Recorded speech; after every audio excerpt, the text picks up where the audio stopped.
Hello and welcome to this training on Adobe Premiere Pro. And congrats on making the decision to learn and master this incredible program. Premiere Pro gives you the distinct ability to harness your creative energies in the form of video editing like no other. And once you learn even the basics, you'll have a skill set that can be used in almost any industry and field. In this class, we really get into some fun stuff. We will cover color correction, blur effects, masking, a deep dive into several different keyframing techniques. You will also learn to apply and master adjustment layers, clipping masks, 3D effects for video, and also use blending modes on your video layers. We also spend a good deal of time covering a ton of special text effects, including basic text and typography techniques and styles, making text disappear in a really cool way, using special caption overlays, applying and animating shapes to your video, and finally, we learn how to apply and use green screen to your videos. Now, this course is designed to be interactive and hands-on, so occasionally you'll hear me say things like, pause the video and practice on your own. So make sure you download the class files from the link below to do so. This will ensure you get the most out of the course and learn the program in a more experiential, hands-on manner. I'm very much looking forward to teaching you even more cool stuff that Premiere Pro has to offer, so get excited and get ready to learn. This lesson is going to be all about masks and keyframes. And in particular, we're going to be working with the black and white effect, where I want to actually make it so part of my image is black and white and part of it is in color, also known as a mask. I want you to think about mask as like a blindfold. You can't see anything at all, and what you see here is essentially blindfold mode, right? There is actually no effect happening, but when we have a mask, we poke a hole through it to be able to see parts of it in that different effect, right? So that hole is going to allow us to see through this color in black and white only in different components and different parts of the image that we show. That'll make sense in just a little bit. Where the keyframing aspect of it is going to be where it's going to start off as one size, meaning the mask, and then it's going to get bigger, right, as we keyframe throughout. And earlier we talked about keyframing and we defined it as one thing changing to another, right? And then we have another keyframe that goes into another. In this case, it's going to be one size changing into another size. All right, so let's go ahead now and we're going to apply the black and white effect. You can see here it is. I'm just going to go ahead and just drag that right onto my clip. And you're going to see that I now have a new black and white effect right there. And not a whole lot happens. But what we do have is this little circle here and this little square. This is going to be our masks. Okay, so notice how it says create ellipse mask. And notice what happens as soon as I click on that. You'll notice how my black and white kind of goes away for a certain part of it, right? And you can notice here, I can move this around. You'll notice how only that part is in black and white. So that's actually kind of cool. So if I were to just now show this, you'll be able to see, oh, that's kind of interesting, right? Maybe that's what you want to do, maybe not, okay? But you can see what it's actually doing. Let's come down here to the bottom, right, of this list that now just appeared, and I'm going to choose inverted. You'll notice, oh, that's kind of interesting. Let's look at the difference there, inverted, right? So maybe,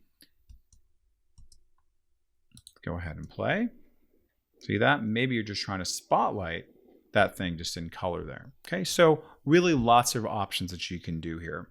All right, now this particular ellipse, this can be resized, right, in a number of different ways, right? You can go ahead and just grab from here. You can move it around if you want to, as I just showed you. This little guy is going to play around with the feathering of it, so it's not such a hard circle. Okay, so you can see it's a little bit fuzzier, right? Let's go ahead and do it again. Okay, so you can see you can play around with all that stuff there.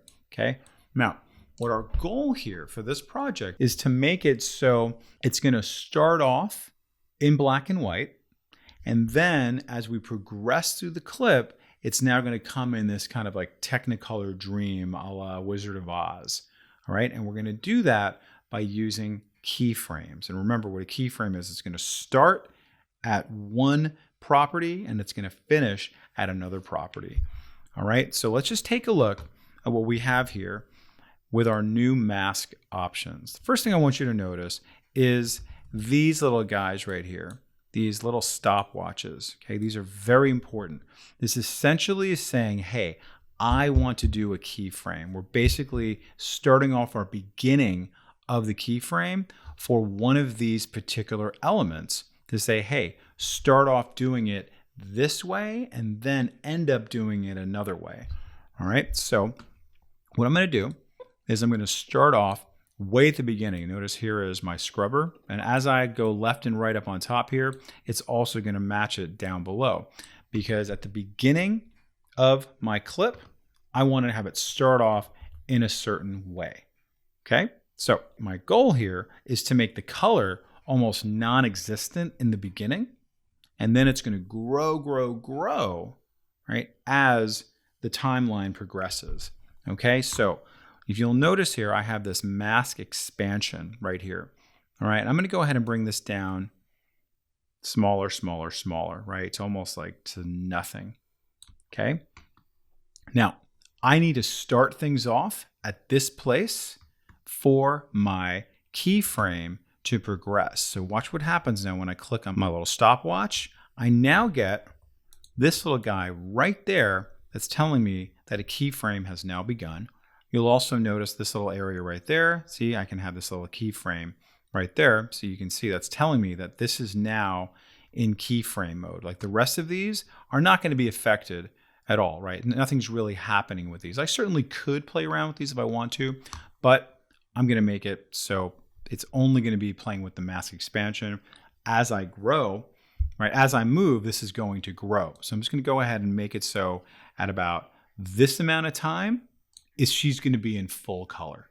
All right. So what I'm going to do next is now just simply expand it out. And as I do that, I want you to just notice, right, that's going to happen. And automatically a new keyframe appears. I don't have to necessarily say add new keyframe. That's what's kind of neat about this, is that you'd think you have to give the command of add keyframe, which you certainly could, and that option is here. But by virtue of the fact that the playhead is here, I don't have to do that because it automatically did that. Okay, so just so you understand that. Okay, so just remember, what did it do? It started off at like negative mask expansion, and then what, just a few seconds later, it went really, really big, and then she's in color. Okay, so let's just go ahead and go real fast, and let's just see. I'm gonna go ahead and play this.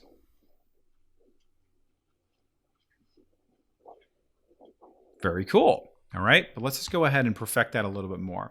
I'm going to go ahead and just bring this back to the first keyframe, and notice how I can click on these guys to be able to do that.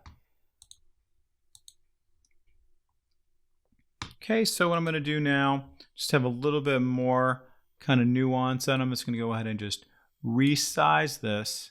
So maybe it's going to be maybe a little bit more of a wider circle. Maybe center it a little bit.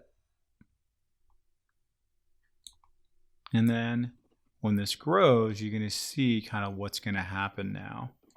Okay, so it's just going to kind of explode right from the center there. Okay, and if you wanted to actually make it so it's going to be happening a little bit later, or i.e. taking a little bit longer, you can click on this individual keyframe. You can see that there, and then just drag that out.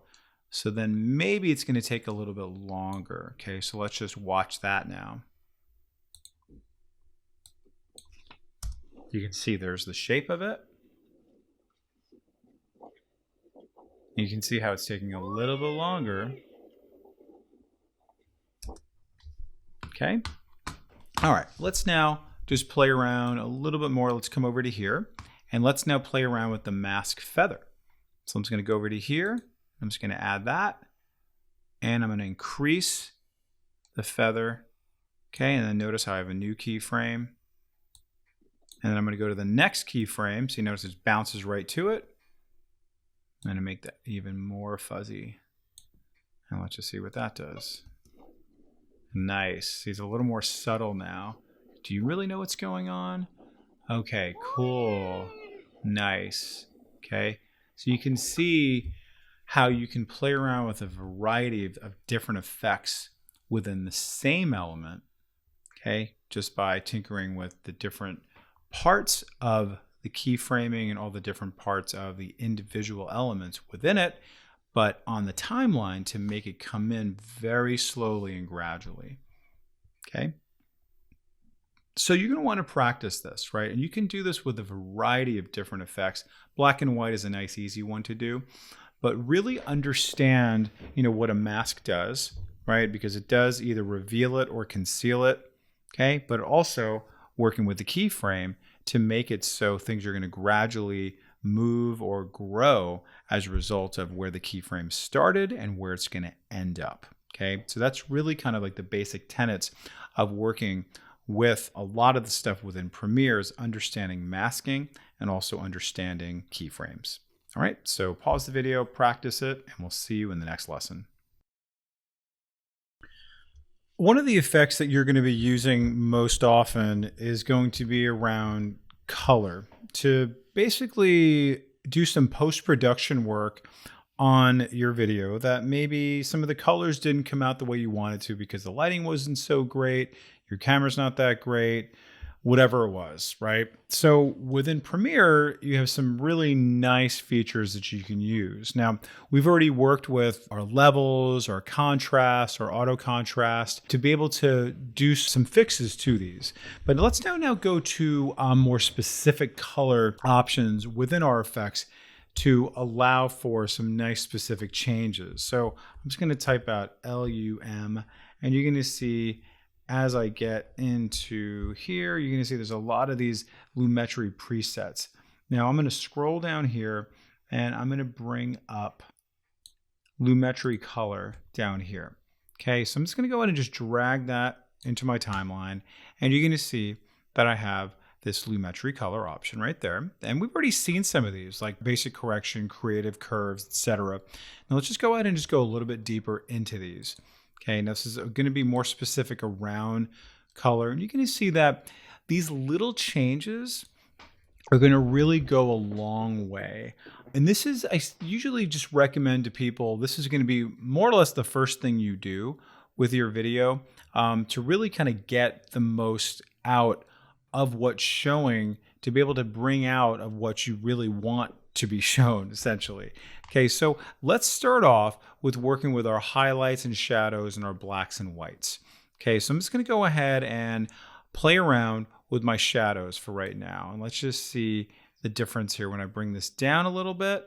You see how it becomes a little bit more rich, right? A little more contrasty, right? So it's only affecting my shadows there. So let's go ahead and bring that back to the original, and you'll see the difference there. So let's just go ahead and bring that down.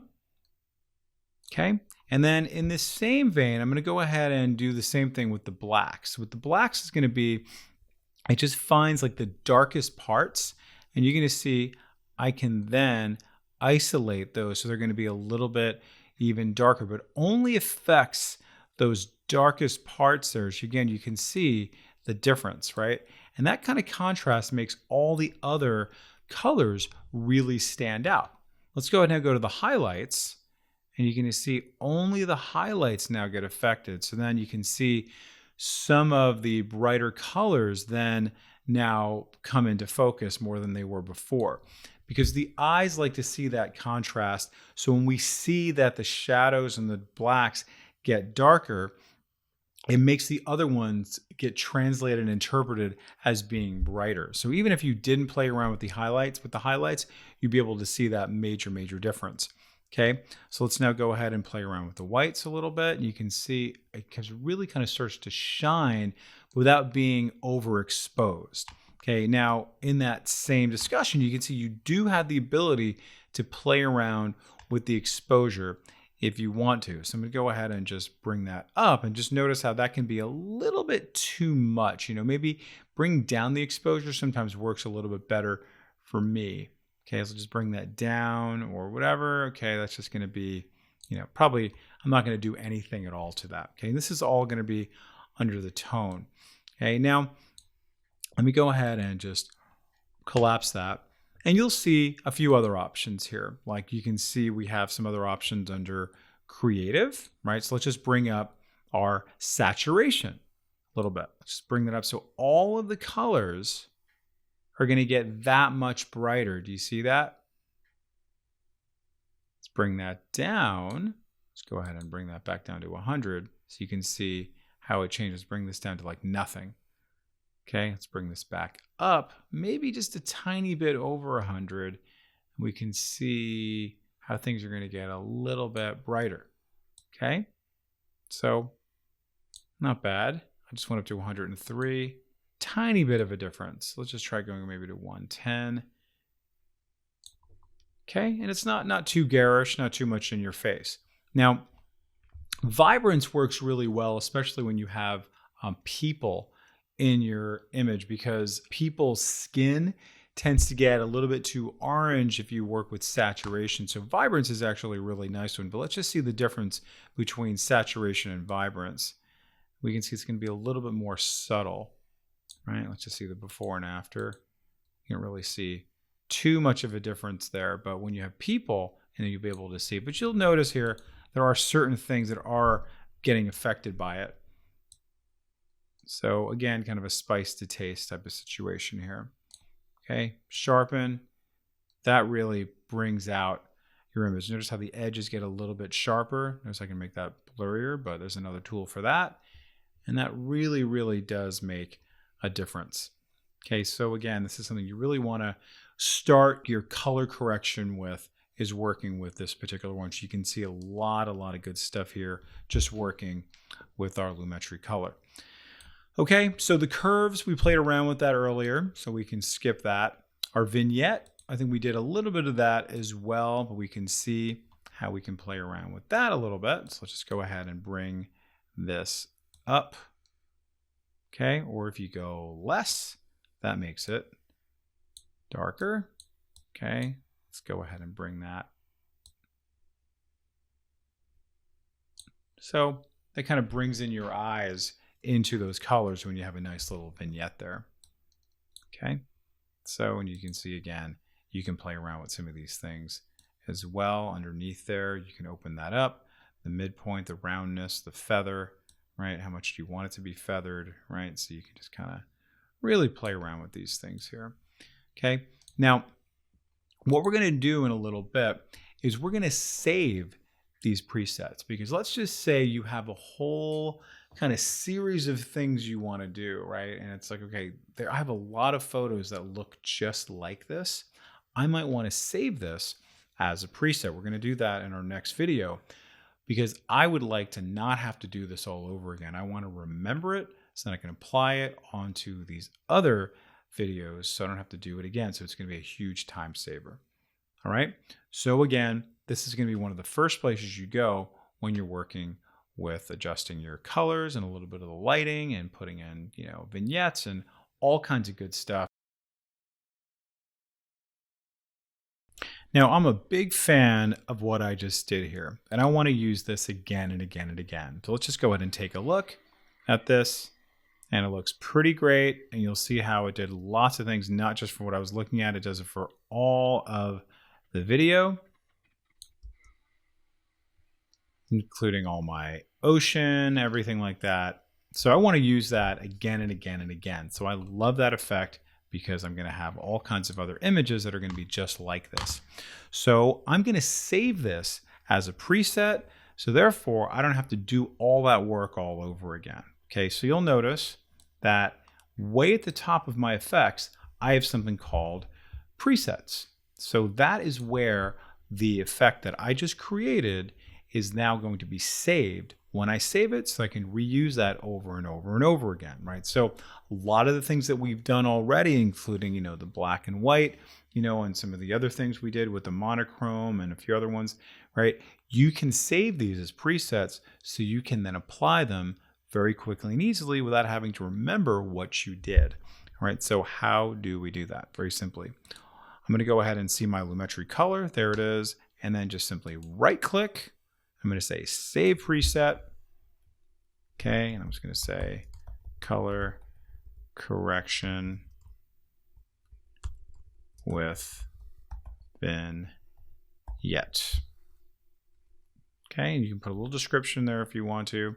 And if there's any type of anchor point happening in terms of a keyframe or anything, you'd want to set it up to do this, but we're not going to worry about that for right now. Okay, so now let's go ahead and find a good candidate for this.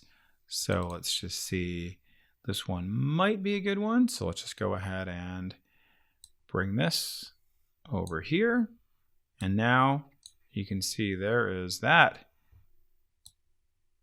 vignette for this one. You can see it's still there, nice little colors there and everything. This one does not have that. So what I want to do is go to my preset, and you can see there it is, color correction with vignette. And very simply, I drag that on top of it, and bam, look at that. Brought up some nice color, brought in my vignette. It was very quick, very easy to apply that. I don't have to worry about it.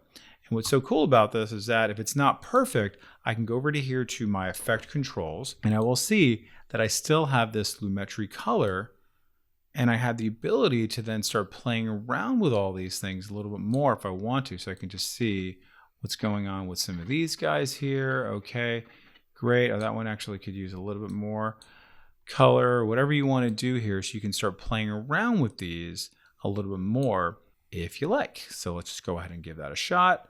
So I'm just going to go over here to my basic correction, and let's just maybe bring up my shadows a little bit, and you can see how that is making the changes right there. Okay, let's start playing around maybe with sharpening it a bit more.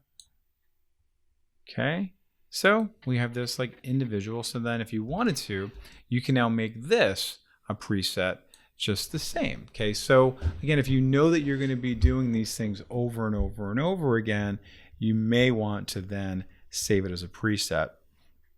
So then therefore you're going to save a lot of time. All right, so that's pretty much this lesson. Just know that you can do that very, very easily. Know where they're going to end up. Know that you can apply it very easily, and then know that you can then make edits to that after it's been applied. No problem at all. It's not necessarily linked up to this one. Okay. All right. So again, pause the video, practice it up, try it on your own videos if you want to, not just these, and see how you do. Now, so far we've been talking about applying effects to individual clips and then maybe adding on another clip and then adding on some effects to those clips. Now, that could be very tedious, very time consuming. And if you ever wanted to change your effect, right, your lighting or anything like that on your videos and on your clips, that's going to be even more time consuming. All right. So what we're going to talk about is a way to address that. And that is through something called adjustment layers, an adjustment layer.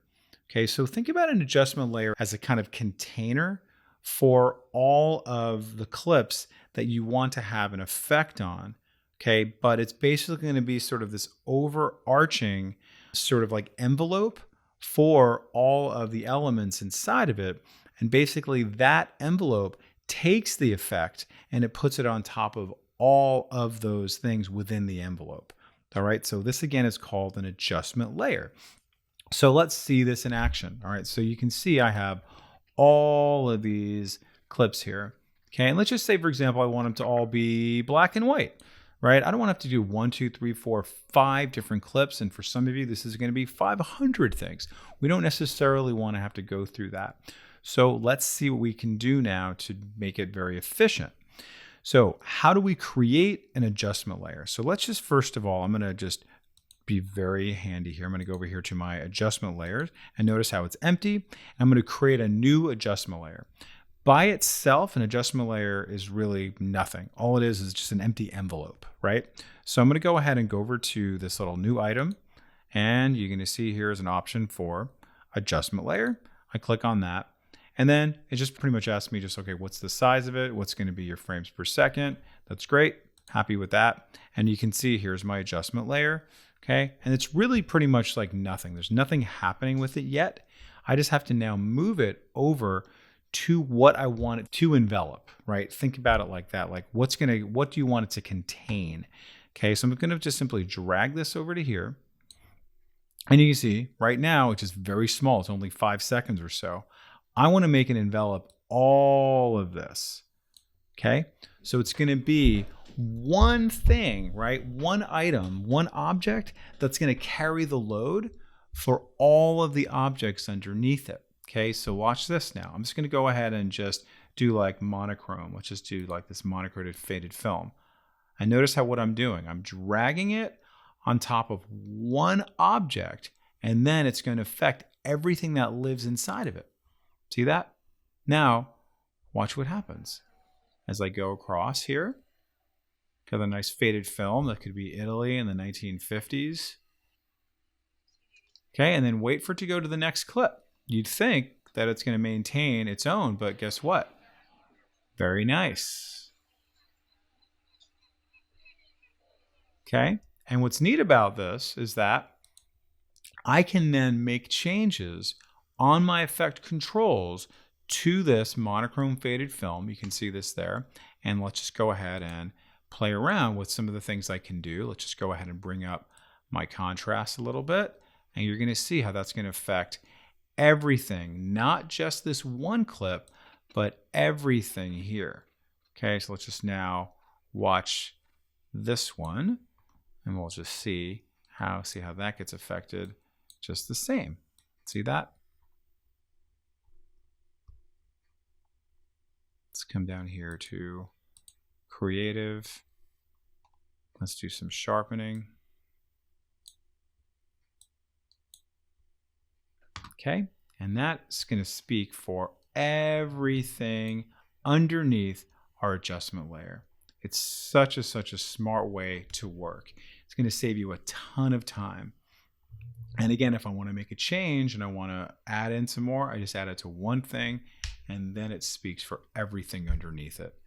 Okay, so you're going to really want to start to kind of get some of these processes down to make it so it's going to be a little bit more efficient for you, not only for when you're actually applying something, right? You're going to applying it to like a whole swath of different clips, but also thinking long term for when you're going to want to be changing something after the fact, right? You don't have to change it on 5 different clips. You just change it on one adjustment layer, and then it affects all 5 or 500 of those clips underneath it. Okay, so that's adjustment layers, right? Practice that up, really get to know it, and then use it in real life. Use it in a project and see how you do. All right, pause the video, practice that, have fun, and we'll see you in the next lesson. Now, one quick addendum to this discussion on adjustment layers is the fact that you can actually cut up your adjustment layer into several subsections if you wanted to, kind of making them as individual clips using the razor tool. So if you don't want everything to be black and white, you want to kind of mix things up a little bit, you can absolutely do that. So notice my playhead is right here. I'm just going to hit the down arrow, and that takes me right to the end of the first clip. Now what I'm going to do is I'm going to use the razor tool by coming over to here or just tapping on the C key. And I'm just going to go right to where it is there. You see that there? So it kind of knows where to go. I click on it, and now you're going to notice that this is going to be, I'm going to hit the V key to select this. This is now separate from this. Okay, so I can then put a different effect on this if I want to, right? So this is going to be somewhat separate from this, right? So if I wanted to remove the black and white, I absolutely can, and then maybe I'll put in like a fade or something like that, so you can just really kind of play around with these, right? So let's just go ahead and just see what that's going to look like, right? So I can go ahead and just remove this, right, from that one, and then notice there's my color coming right back, right? And then if I notice how that just goes right from there to there, right? And I don't really lose anything, right? And then bam, that goes black and white, okay? And if I wanted to, I can then put, a nice little fade on there. So just do my cross fade, okay? So cross dissolve or whatever you want to do. Let's just maybe try a different one. Let's do cross zoom, okay? And let's just see what that's going to look like.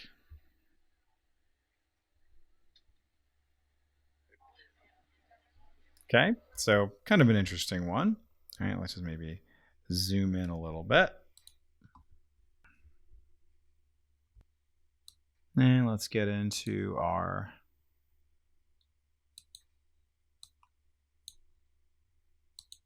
remember that from a few lessons ago.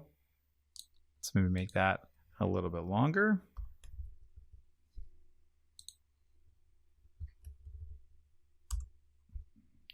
All right, and let's just watch that go.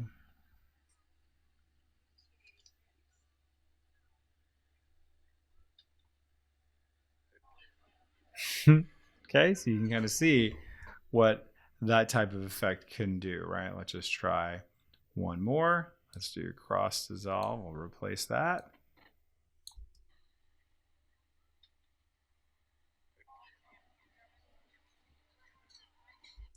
Okay, so then you just kind of play around with it however you like. All right, so I just wanted to kind of put that out there to show you how you can have these to be separate. All right, in a little bit, we'll just do a couple of more effects, right? I'm going to show you maybe how you want to do maybe a 3D effect on some of your images and kind of just be a little more creative with things. But just wanted to kind of throw that out there for the adjustment layer kind of next part, just so you can see kind of different things you can do. All right, so pause it up, practice it up, and we'll see you soon. In this lesson, we're going to learn how to make a kind of movement collage, working with different kind of basic elements in terms of transformation, bringing images in so we can kind of resize them. But we're going to use some keyframing for movement as well. All right, so let's just kind of back up to kind of get over some basics if we haven't gotten some review on this. So let me just kind of get this nice and big for you so you can see kind of partially what we're going to work with. So you can see here is 3 very short clips. Okay, there they are. Okay, and we're going to bring in a 4th one here. So I just did these 3 just in the interest of time, and then I'm going to bring in this 4th one just so you can see the process of how we're doing this. And then ultimately what our goal is, we're going to actually kind of have them move in. All right, so let me go ahead and get out of this. And let me just kind of give you a little bit of kind of deconstruction of what we have here. We have 3 individual images, right? One is here, one is here, one is here, right? As different video clips, right? All coming in 1, 2, 3. And I position them somewhere on the canvas, right? So they're going to play independent of each other, right? So it is kind of like a picture-in-picture type of situation, right? So if you want to have a picture right in the middle of it, you can absolutely do that. So we're going to learn how we can bring in another video clip and then also resize it if you haven't done that before. And then what we're going to do is we're going to actually put on some movement onto these as well. Okay, so I'm just going to go ahead and bring in this vineyard clip. I'm going to drag this up and out just like that. And you're going to see it's going to come in pretty big just like that, right? It's kind of covering the whole thing. So what I'm going to do is very easily transform that to make it the size that I want. Okay, so there are some transformation options within the effect controls, and there is definitely a transform effect itself that you can add on to this, right? You can change the scaling, you can do all kinds of different things, but the easiest way that I find is to simply double click on it. Now you want to make sure that the arrow here is active, right? Your selection tool. Because that way, when you double click on it, you're going to be able to see it gets highlighted, and you have the ability to then just transform it and scale it like you would in any other program if you've done that before in Photoshop or even Word or PowerPoint. So I'm just going to go ahead and grab it from the corners and then just try to kind of fit it in like so, right? And this is actually be nice where guides might come in for you as well. So remember how we talked about that earlier on. And then of course, if you want to zoom in, you can see that as well. Okay, now if I double click it, and if I want to kind of nudge it, if you hit the arrow keys, it doesn't do what you think it's going to do, right? Notice the arrow keys on your keyboard, right? Just kind of go to and from like, the end of the clip, right? So, but if you hold down the shift and the control key, or if you're on the Mac, it's going to be shift and the command key, you can see then you can actually do a little bit of nudging. So that's kind of a nice thing to know about, okay? Because sometimes you do want to nudge these things just a little bit. Okay, so I'm going to go ahead and hit the tilde key, bring this up a little bit. Now I can see that nice and big. And then let's watch it. I got a nice little montage collage.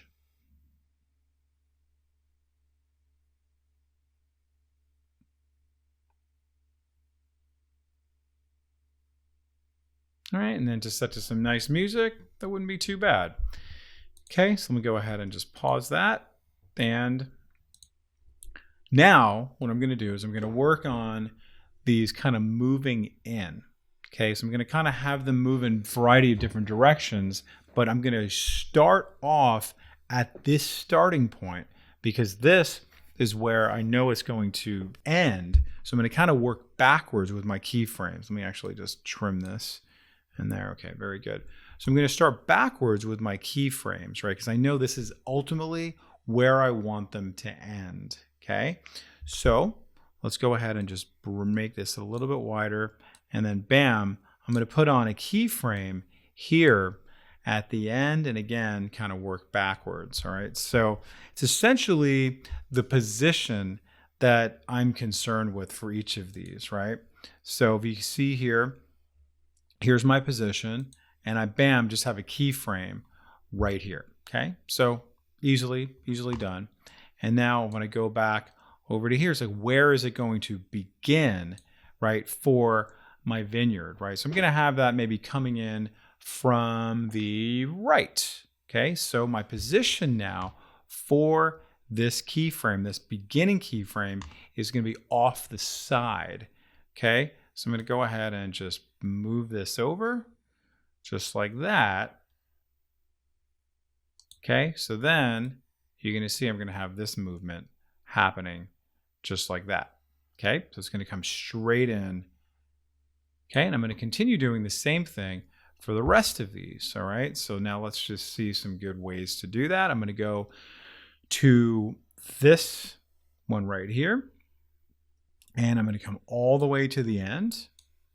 And what am I going to do? I'm going to add on a keyframe, right? So I'm going to say toggle animation, right? Because again, that's where I know where I want it to end up. Come over to here, right? And that's my Roma subway. All right, that's going to be this one right there. And this one, I'm going to have it coming from underneath it. It's going to be coming up from the bottom. And that's going to be my y-axis here. So I'm going to go ahead and bring that down. Make sure that's off the frame. All right, and now we can go ahead and watch it. Little dynamism there. Okay, pretty cool. All right. Now I'm probably going to ultimately end up changing where that last keyframe is going to be. And maybe I'm going to even make it so they're going to come in at maybe different times. You know, maybe you want to kind of have them collide with each other and then move back. So a lot of things you can do once you establish kind of what your movement's going to be and you establish what your process is going to be. All right. Now let's go over here to our Positano.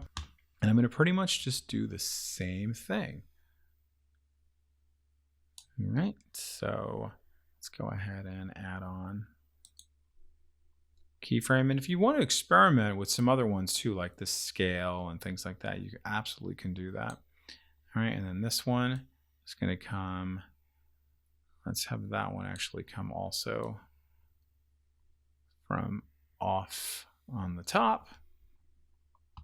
And one more of the Piazza and the people, that's going to come in from the left.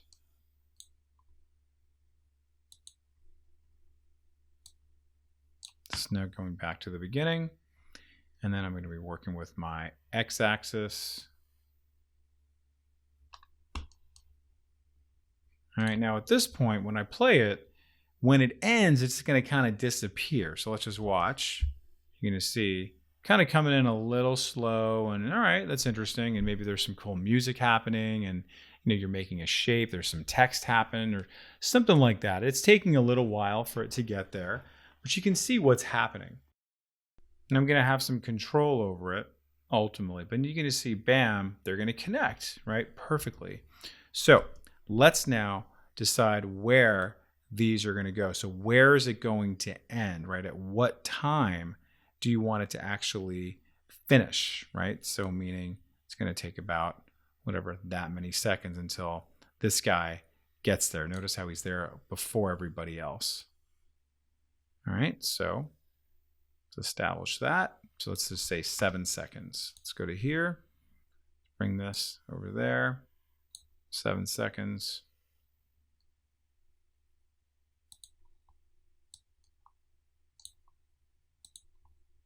And then maybe just for fun, I'll have this one come in a little sooner. Okay, maybe we'll do the same thing for this one. A little bit of visual interest, a little bit of dynamism. Okay, some Italian music's coming in. Everybody come to Italy. Amazing, fantastic, great. And then bam, here we are. Okay, so you can do this in a variety of different ways, right? I'm just showing you one very simple example of movement, from the position, but it's really about you really understanding how keyframes can work in this complex level. And you'll see how I actually started with the end, and that's the kind of thing you can think about kind of creatively, right? So it might be something around color, it could be something around movement. We're going to talk about 3D in a little bit, right? It can be done with so many different things that where do you want to begin? Where do you want to end? And in this case, it was just about our X and Y values. But again, it could be about color, it could be about black and white, it could be a vignette, right? It could be so many different things. You're going to want to experiment with it, okay? So, and later on, we'll talk about text. Maybe text, you want to have that come up on the screen. Maybe just basic shapes. You want to have that move across the screen. It's all about keyframes to be able to do that, to be able to accomplish that. All right, very good. So practice that, create something if you like, something like this or something different. Love to hear from you in the comments, what you've created, and we'll see you in the next lesson. All right, and welcome back. We're going to continue on with this project here, and we're going to do something a little bit, a little more whimsical. All right, we're going to learn about the 3D effect. Okay, and the 3D basically allows you to have some kind of texture and dimension and perspective to something that's otherwise flat.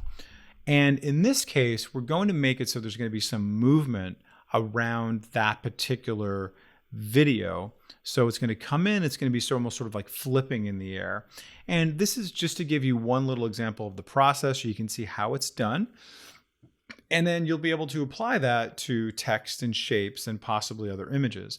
Now, you may not always want it to move, but I am going to show you all the different process around making it 3D, right? Which maybe that's all you really want to do. But I'm also going to show you how we can make it move using 3D with keyframes, moving from one part to the next. All right, so we are going to use, let's just go to this guy right here, which is going to be our Amalfi Positano.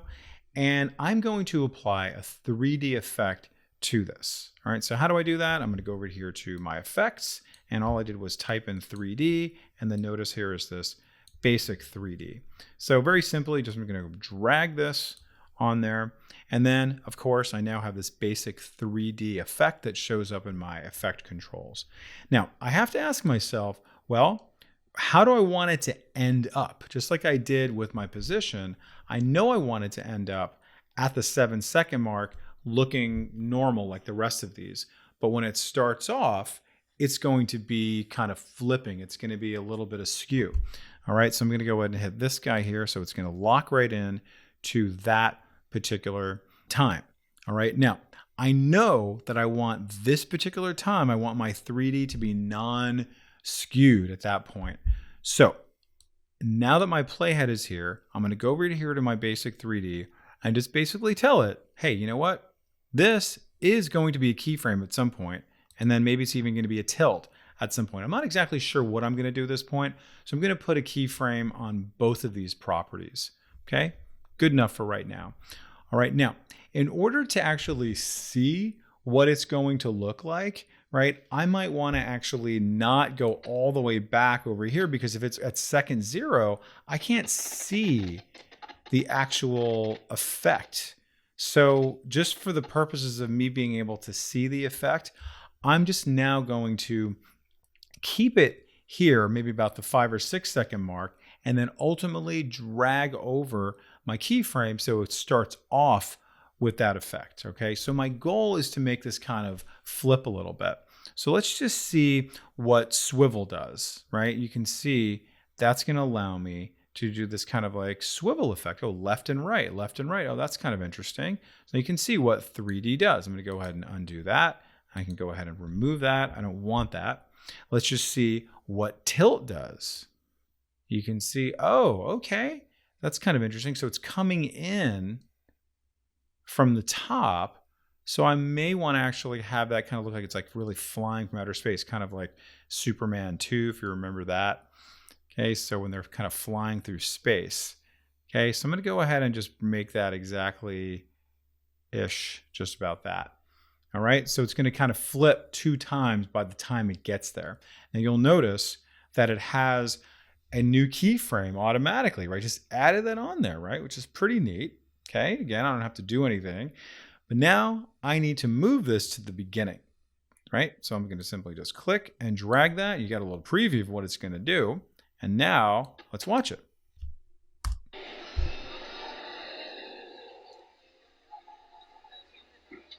All right, that was a lot of turns. Okay, and it took a long time to do that. Okay, which is fine. You know, I'm not too unhappy about that. But maybe I'll just experiment with it. See what it does this time. It's going to come in a little faster.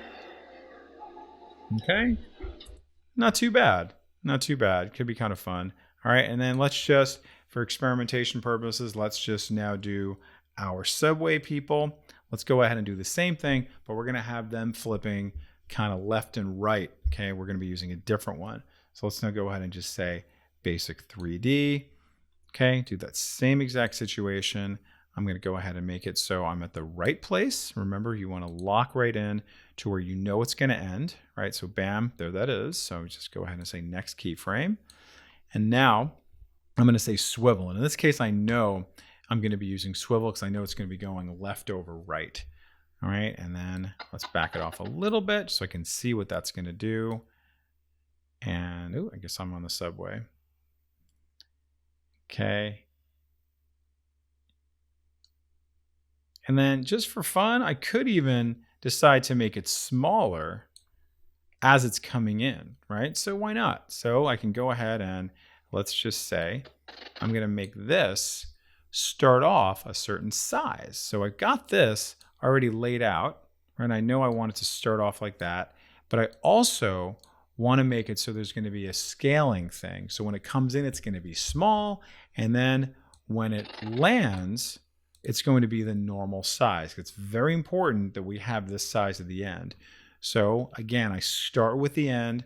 I'm going to say scale. It's exactly what it is right now. But then I want to start off small. So I'm just going to go ahead and let me just see what that's going to look like, of course. Let's go ahead and just make that really small. And then bring that from the beginning. And let's just watch what that's going to do. And it's going to grow, grow, grow. And just pop right into place. So, you really just want to kind of think about this is, just a kind of a weird example, maybe not the most elegant, but I want you to kind of see it on this grander scale, how you might have kind of a more of a elaborate type of thing that you can do with all these different elements, right? We have positioning happening, we have 3D happening, we have swivel, we have tilt for different ones. We started off one way and we ended up another way. And then I just decided, you know what? Let's do a little bit of scale. And maybe you want to play around with the rotation. You're just trying to get a little bit of a visual interest, okay? And again, if you're working with text, if you're working with another image on top of something, whatever it is to kind of just draw your user in, you can do that with this movement, with 3D, with size, with all kinds of different things.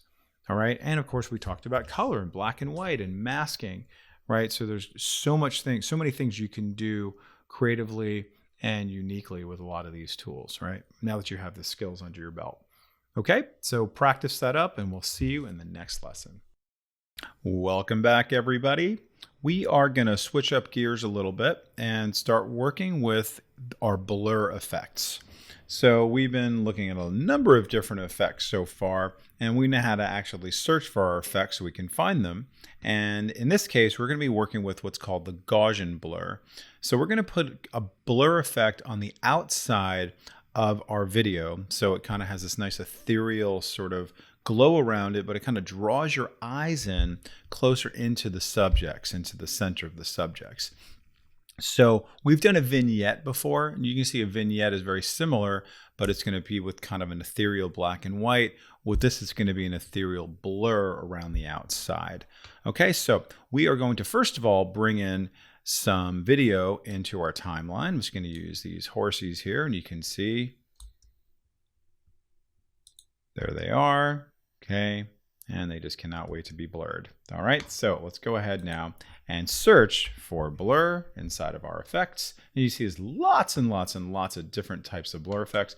We're going to work with the Gaussian blur, probably the most commonly used blur effect. So very simply, I'm just going to just drag that right on top of the timeline. And as you can expect, you're going to see here is, in fact, a Gaussian blur effect. Okay, and as you can expect, there is also these masks here.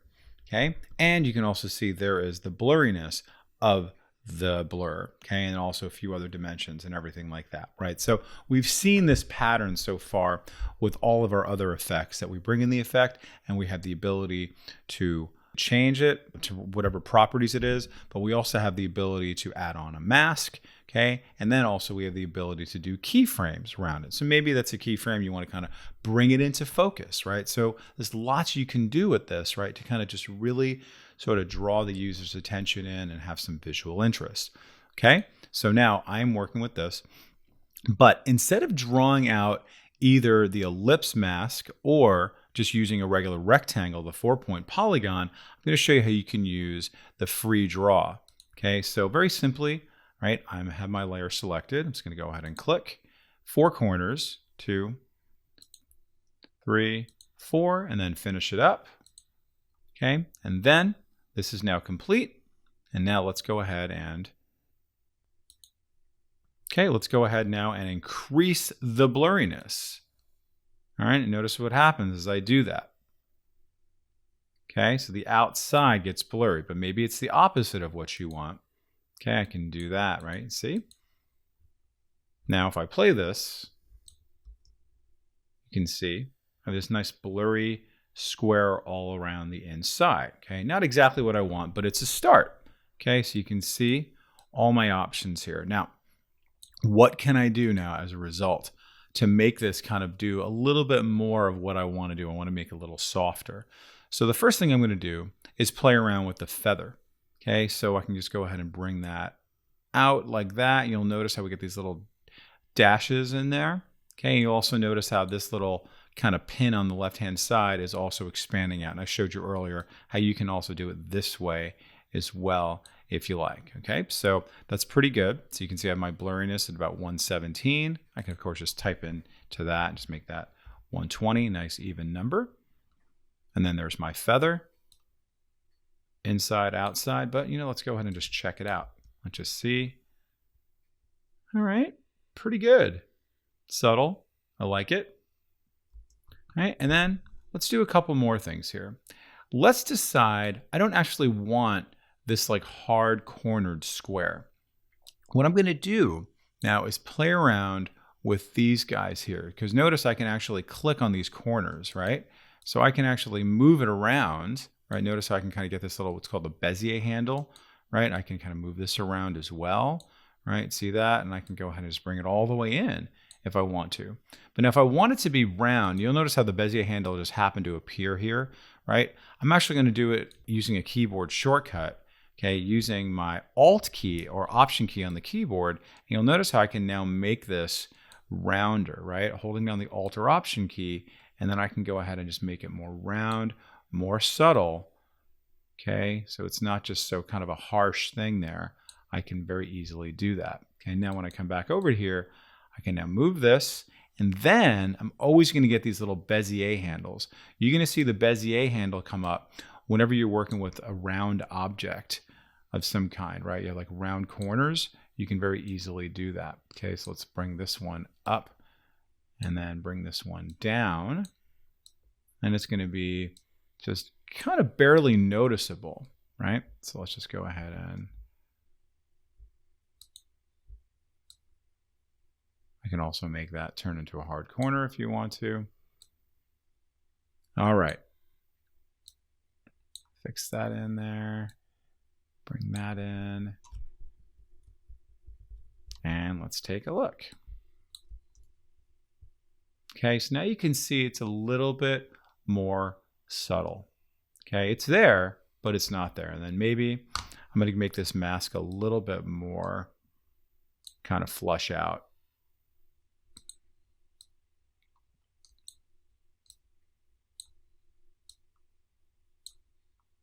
Now that I've made the feather a little more feathered, I might want to bring this in a little bit more. I like that. It's perfect. It's like a dream, right? That's kind of the effect that you're looking at there, where it's like, ah, okay, cool. But my eyes still go right into it. But we're creating this sort of ethereal environment, so kind of nice, right? So you'll want to experiment with that. Okay, now let's do something related, but a little bit different, where we're going to start using a keyframe on a blur. We're going to have it so we're going to make something be out of focus, if you will, for a little bit, and then it's going to go into focus. So we're going to continue on with this discussion of blurs, but we're going to use a different graphic altogether. Okay, so let me just close this out. All right, and then let's use our remapping from earlier. Okay, and then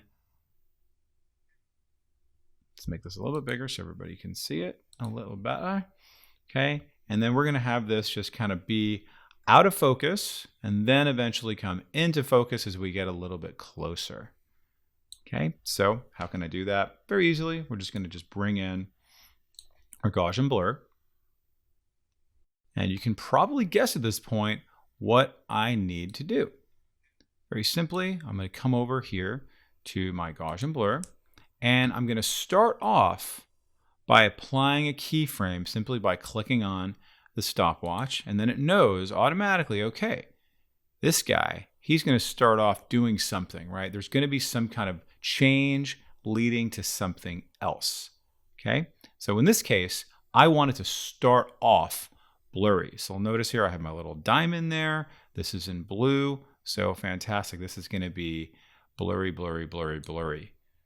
Okay. All right. So good enough. And I'm going to make it simple. I don't really necessarily need to draw any shapes or anything like that.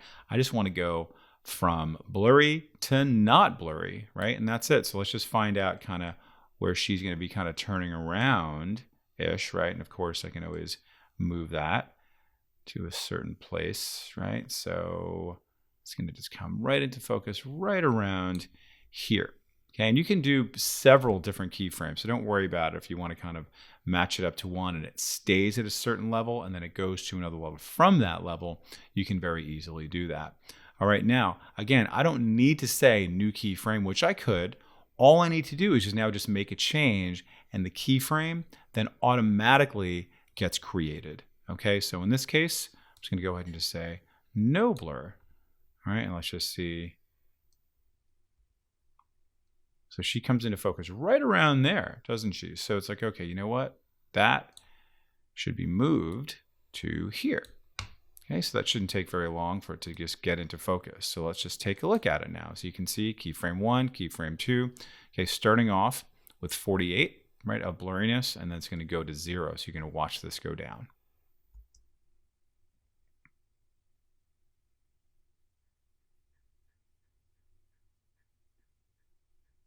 Very nice. Very cool.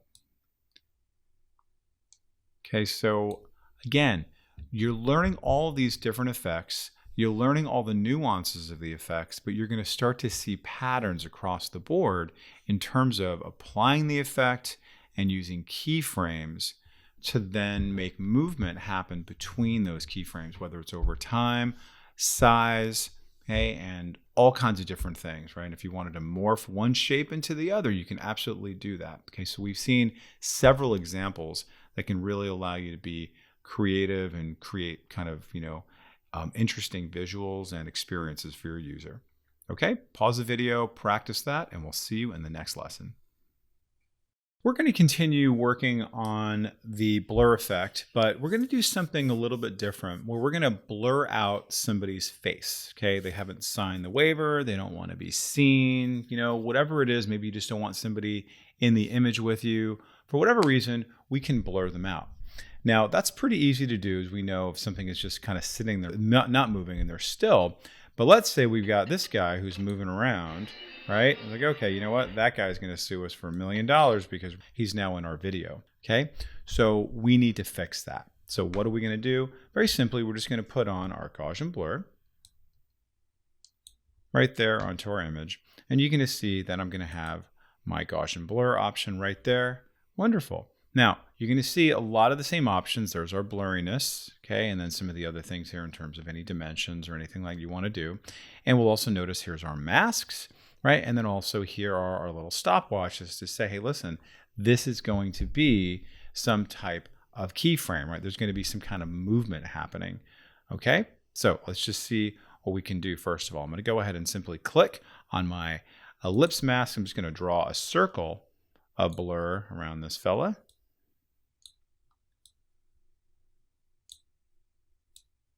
Doesn't have to be perfect as long as we're not seeing anything around him. Now, what you might want to do if you make it too big is just adjust the feathering a little bit, right? So it's a little more subtle, okay? But of course, you can adjust that as you go forward, okay? Now, the next thing I want to do is actually make him blurry, okay? Good, so I cannot recognize him at all, okay? So that makes it nice and easy, okay? But watch what happens now when I play this. Uh-oh, look what's left behind, okay? And then I can now see the guy. Uh-oh, now we're definitely getting sued, okay? So what I need to do is start doing a bunch of keyframes along my mask path, okay? So now I'm gonna go ahead and click on that. And then let's now watch it. As he moves along, what do we wanna do? Okay, so notice here, because I chose that, I now have a keyframe of this set up here. Okay, so I'm just going to go ahead and just drag this over to here. And then, okay, with this selected, now drag this over to here. Okay, and now I should have a new keyframe, right? Let's watch it as it's now moving, as he's moving. Oh, it's really trying to get away from me, isn't he? Okay, so I'm going to go ahead and do that again. All right, let's come over to here. And now let's move it over to here, and then a new keyframe should now appear right there. Let's do it a little bit more. Probably even take him off the frame and do that. And that should be enough. So let's check it out. Let's just watch it. Nice. Unrecognizable. Okay, maybe you got to do it for this guy and that guy, and it continues to go on and on and on from there. So pretty neat, relatively easy to do.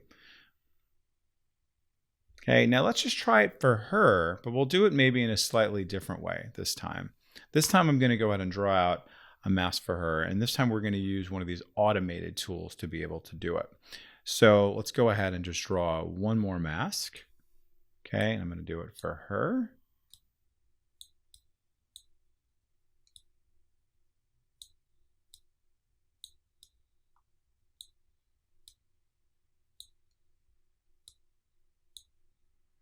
Okay, and in this case, this is going to be another mask right here. You can see. And we're going to go ahead now and do the same exact thing with this mask path. But I want you to notice how we have this little guy right here, okay, to be able to track mask forward, right? So it's going to basically follow her, right, as she goes through, right, to be able to then just, okay, let's just watch her as she goes, right? I'm going to click on that play button. And then if she gets a little bit off the path, right, it's kind of looking at her face to see if in fact it is her. It's looking for like her skin and obviously her movement as we go past all this. Okay, and that took a little while. So now let's just go ahead and back up, and I'll just notice what we did here, right? You can see it has like a zillion keyframes to follow her along here. So now let's just back up a bit. And we'll just see, pretty magic. I did not actually have to do those one by one. You can see very nicely it did it for me as opposed to these guys. But there's a lot of keyframes. So again, that could take a long time, and it could, slow your system down a little bit, increase your file size. But let's just see the magic of what it's done, right? Pretty remarkable. Okay, so Lots of cool stuff you can do now additionally with the blur effect, and now combining that with your different masks and keyframes, but potentially in a more creative way. All right, one more time. Let's keep an eye on that. And yeah, look at that. None the wiser. We are protected for another day. All right, practice that. Lots of good stuff there, and we'll see you in the next lesson. And welcome back, everyone. In this next video, we are going to switch up gears a little bit, and we're just going to do a little basic review on how to bring in some text. So we're going to go over how to bring in the text, how to move things on the timeline, how to do a little bit of background on the text, and then we're also going to go into some text modification in terms of formatting. So just a little bit of a primer to kind of get us going for the next few lessons. All right, so how do we do text? Super simple. We're going to go over to this area right here where we have the little T, and then when you click on that, you're going to see it's going to give me the option to actually draw out some text, and I just go ahead and type it out. Okay, and then I just go ahead and type whatever I want out. So I'm just going to go ahead and just delete that right now. So I'm just going to go back to my selection tool by hitting the V or hitting the selection tool and deleting that. Pretty simple to do our text, but what I want to do first is actually give it a place to kind of live as a title. So what I'm going to do is I'm going to create kind of a background. Okay, and this is a little review from what we've done in previous lessons. So in order to create a background, what I'm going to do is I'm going to come over to this area right there, and I'm just going to go ahead and click on that and choose Color Matte. So essentially that's allowing us to have a background as just sort of like a title page, if you will. So when I click on that, it's going to ask me very simply, what's the size you want? All that looks pretty good, just kind of sticking to what my sequence width and height are. So I'm going to click on OK, and it asks me, hey, what color do you want this to be? And I can choose pretty much any color I want. If you're used to Photoshop or any of these, you can see you can choose whatever color you have here, and then bam, then go ahead and select it from here, right? So you can see I have the kind of the spectrum of different colors. And then I can just choose my actual color that's derived from this spectrum of colors. Now, if you know your RGB value, if you know all these other things here, you can go ahead and put those in. Here's your hexadecimal. If you want to actually do a little eyedropper and grab it from the actual stage, you can. All right, but I'm just going to choose a very simple black, and notice what those codes are for the color profile. And I'm just going to go ahead and click OK. And now I'm going to call this black BG, just like that. All right, and you'll notice that that now appears inside of my project panel right there. And what I'm going to do now is, while holding down the controller command key, just drag that puppy in, and then notice how it just bounces over there or ripples forward for me. Okay, so that controller command key, remember, just bounces over there. If I didn't do that, let's just go ahead and back up for a second. Remember, that'll just eat it up. I don't want to do that. Okay, so I'm just going to go ahead and hold down the controller command key, drag it over there, and then bam, that gets now moved over.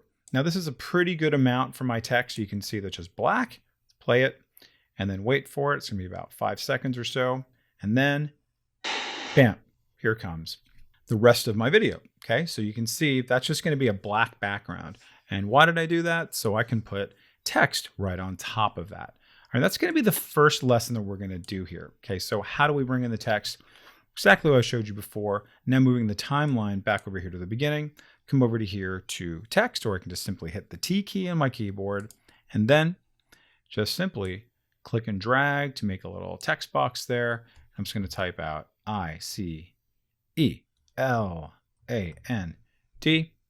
and that's of course not that big, so I'm just going to go ahead and double click that. And wait a second, where do I make all of my very simple formatting applied, right? So I can't necessarily see that here. So what I have to do is go over to here to my captions and graphics panel. And then things get a little bit wonky here. So I'm just going to go ahead and just make that a little bit bigger, so I have a little more space to see my actual stage of my video. And over here on the right hand side, very importantly, you're going to see here is my essential graphics. Just right there. Okay. Now, once I'm in this, I want you to notice that there's actually 2 little tabs here. There is the Edit tab, and there is the Browse tab. Okay, we're going to get to that in an upcoming lesson. So we're going to go over here to Edit, and you're going to see potentially some familiar options here. Right? So you can see here down the bottom, is all of my font options and my alignment options, the size options here. And then if you have a lot of text here, like if you're doing just say credits or something like that, you can be working with your line spacing, also known as your leading. You can be working with your tracking and your kerning, right? So that's essentially going to be like the space between the letters. Then of course I have my colors, right? My fill color, and I also have my stroke colors. So what we're going to do now is very simply just going to choose a font. I'm going to go over here, click on my drop down, and you'll notice that I actually have quite a few fonts to choose from. Okay, bam, like that. And you'll also notice that there's a little star option right here. So if I click on this star right here, notice what it does. It takes me to the items that I have starred in the past. So what does that mean? It's essentially a bookmark for all of your fonts. So I'm going to unclick that. And you're going to see if I just start, let me just go ahead and add on some other ones. There's kind of a fun one right there. Click that, right? There's another goofy one right there. Go to there. And now when I click on my star, very nice. Okay, so it's a really great way to add on fonts and also save them and have quick access to them. You also might be working with Adobe fonts. You can do that as well, right? So therefore, you're going to get a whole wide breadth of fonts that maybe are not available on your computer. So I'm just going to go ahead and convert this font from Tahoma to, let's just try Impact. And obviously not big enough. So what I'm going to do is take this little slide ruler here and just make that grow, grow, grow. And I'm going to make it centered. Okay, like that. And then let's make that centered just like that. Ooh, that's nice. I like it. So what I'm going to do next is decide, well, you know, maybe I want to do something else with this, like maybe a stroke. So I'm just going to go ahead and click on that. And then here is the color of my stroke currently, which is just white.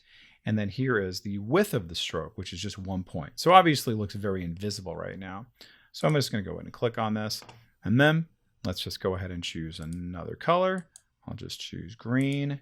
And I'm going to make this by clicking and dragging a little bit thicker. Okay, so let's go ahead and just move that there. Now it's at 14. Okay, let me just go ahead and click away. And you can see very faintly, there it is. Okay, so maybe that's not the best choice because it's kind of on top of black. So maybe you want to choose something a little bit lighter, you know, whatever, maybe a little bit thicker. So you have a chance to really kind of go in many, many different directions. Okay, so it's kind of spacing out right now on what the color of the Icelandic flag is right now, but let's just go ahead and try something maybe a little bit more kind of interesting. If we wanted to have another stroke on there, let me go ahead and just say, hey, listen, let's just do one more and just add that as another color. And let's just pretend that Iceland is actually Italy. Okay. And add on a red stroke. Now we can't see it. Why? Because the stroke is too small. So let's just go ahead and make this, let's just say 51, see what happens. Ooh, okay, very nice. It's smart enough to understand kind of, all right, let's make that a little bit smaller. Let's go ahead and go to 45. Let's go ahead and just type it in this time. Let's just say maybe 18. Okay, so a little bit of, kind of visual interest there. Let me just go ahead and bring this down a little bit more so it's not so dominant. Okay, gives it a little bit of texture. No, and that's not too bad.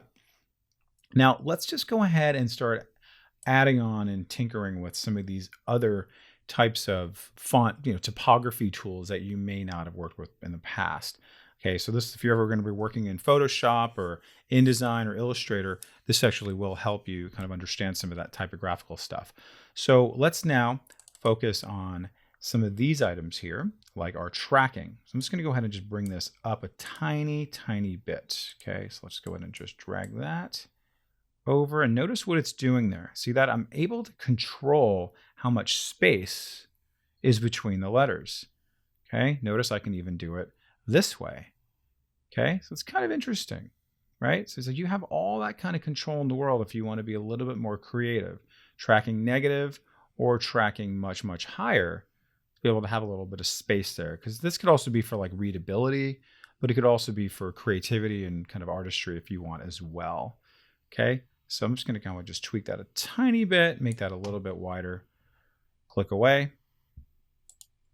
Now I can see what I've done there. All right, so let's see what other options we have here. Notice if you wanted to, I can make these potentially a little bit thicker by kind of doing this sort of faux bold, right? I can do this faux italic if I want to. You can make things all caps, small caps, superscript, subscript, all kinds of wonderful things here. Okay, so I'm just going to go ahead and I kind of like both of those, so why not?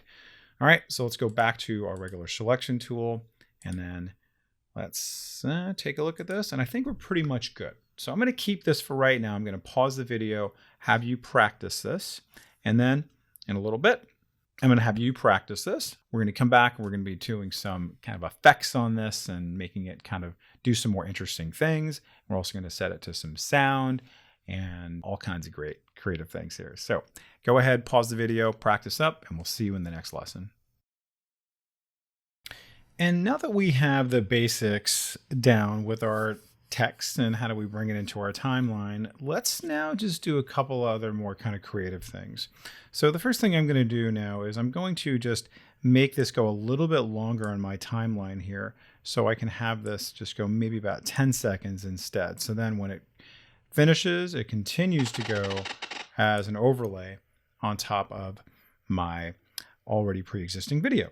Now, the other thing I want to do is I want to make it so when my text comes in, right, you can see it's kind of coming in, but there's no sound underneath it. So what I'm going to do is I'm going to kind of steal this sound here. So I'm going to make it just like, hey, listen, there's some title coming in, and it's like, whoa, wait a second, what's happening? When I bring in this title, there's something kind of looming, right? There's something kind of threatening in there. Wait a second, what is it? And it's going to be the sound of this roaring waterfall. So what I'm going to do is I'm going to unlink this audio from this video. So very simply, right click, and I'm going to say unlink. And now these are separate from each other.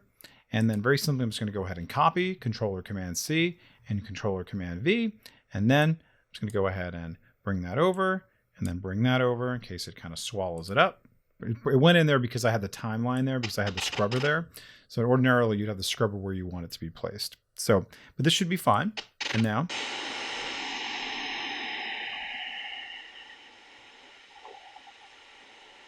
yeah, and that continues on from there. All right, now that's just kind of my first thing there. Just a little bit of, nuance. If you wanted to have, a background that's not overlaying the video, but you still want to have a little bit of sound there, that's a nice little trick. All right, so let's just come back here. And I'm going to continue working on this type. Now I'm just going to do, maybe one or two different kind of effects in here. Maybe we'll see where we get with that to kind of just add in a little more kind of visual interest for us. So what I'm going to do again is select this, and I'm going to go over to here to my effects. And what we're going to do for starters is I'm going to go ahead and just type out 3D over here in my effects. Okay, we've done a little bit of 3D already, but now we're going to do it with text. Now, I just want to kind of set your expectations that it's not going to be 3D like the way that maybe in After Effects can do 3D, but it's still going to be pretty cool nonetheless. So I am going to first split this because I only want this 3D effect happening like right there, at this little 5-second spot there. So I'm going to go back to my razor tool, or you can hit the C, and then bam, that is now going to be set between two things here, right? So I just have these two separate clips. And as a result, when I apply my basic 3D, it's only going to be on this particular clip, not on this one, because I have something else planned for that. So let's just go ahead and just drag this on top of it. And if you can recall from other videos that we've done, that when you put some effects on a clip, you're going to now notice that we now have these effect controls, right, available. And you're going to see I have a number of different effect controls available to me by default, like my position, my scale, my rotation, all this good stuff here. And then guess what's waiting there for me is this basic 3D. Now we need to do, again, a little review on keyframes, right, which we've already done a lot in this course, but let's just go ahead and just talk about it once again.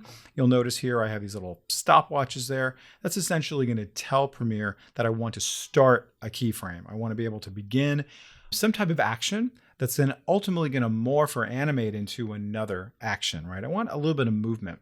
So the keyframe is basically saying this is where the beginning of the movement will be. And that movement could be actually just a position on the screen. It could be the scale of the object itself. And in this case, it could also be some basic 3D, right? Or you can do a whole combination of them. All right. So in order to do a keyframe, super simple. Make sure that your timeline. Where you want it to be is at the beginning of where you want it to start and where you want it to be, all right, on the particular object you want it to be on, right? So pretty straightforward. This is where I want my keyframe to start. So let's go ahead and just see kind of like what these things can actually do first. Okay, so let me just go ahead and just swivel this a little bit, right? That's the kind of, I think, oh, it's kind of interesting when you're dealing with type, a little bit kind of more interesting than maybe an image, right? Because it's like not so much too much like cognitive overload. Let's now bring this back to 0. Let's just see what this does. Tilt. Kind of cool. Now this one's pretty neat. Just going to go ahead and bring this distance to image. Look at that. So you can kind of make it sort of fly off the screen. You see that? So it's coming at you. Iceland, and then okay, and there it goes, and it's just gone, right? Like, okay, where are you going with that, right? And then it maybe just disappears into something else. All right, so we're gonna experiment with that a little bit for this video, and then we're gonna pause the video and we're gonna try it out with some other effects as well. Okay, so I'm gonna go ahead and reset this back, and now we're back to where we started. So let's go ahead now and just do a keyframe, starting off here, okay, just right there at the beginning of my clip. And I'm just going to say, let's just do tilt for right now. And then my tilt is going to be at 0. And then eventually, once it gets to maybe around here, it's just going to kind of go up a little bit. Okay, and then it gets to the end, and it's going to go right back a little bit. Okay, maybe it's even going to kind of overdo it a little bit.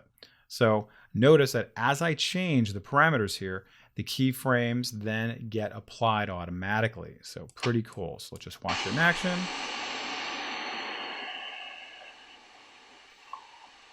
Okay, not bad, kind of interesting, but let me go ahead and just change my mind on that, reset it, undo that, click OK. Let's just try another one. Again, coming back to the beginning of my timeline, beginning of that clip.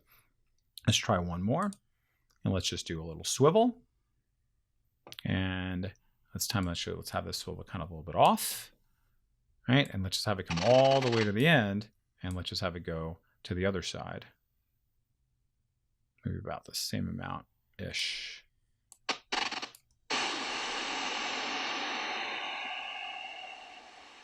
All right, and if I wanted to kind of do a little bit more, let me just go ahead and move this timeline over here, a little more activity. Okay, and then let's do another one. Bring it over to here. Okay, let's bring that back a little bit. Let's bring this back this way a little bit. And one more. Bring that back.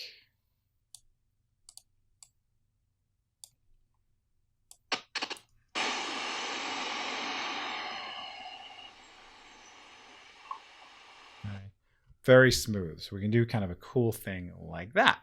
All right. So just to kind of give you a little taste of all the different kind of like subsets of this tool that you can use. All right. Now I'm going to remove all these. I'm going to say no thanks. And that gets rid of everything. Just reset this back to 0. And now let's just do this distance to image, which I think is kind of fun. So let's just go ahead and create a keyframe here. And you can see I made a little mistake. Look where it ended up. I don't want to do that. So I'm going to do Control or Command Z, come back to the beginning. Then apply my keyframe. There it is. There's my little half diamond to tell me that the keyframe is about to begin. And for this one, I actually want it to be like super, super far away, right? It's going to be kind of like Star Wars style. It's going to come right in, and then it's going to be coming right at you. Okay, so how long you want that to take is totally up to you. Okay, but right now we're just going to do 5 seconds and then bring this back down to, let's just say 0 for now.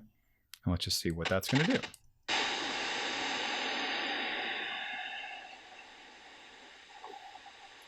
Whoa. Okay, so that's pretty cool. Kind of a little bit of suspense comes in at you. And let's try bringing that so it's just going to kind of fly off the screen a little bit. So I'm just going to make that negative, and let's just say negative, say 100. So now let's see what that does.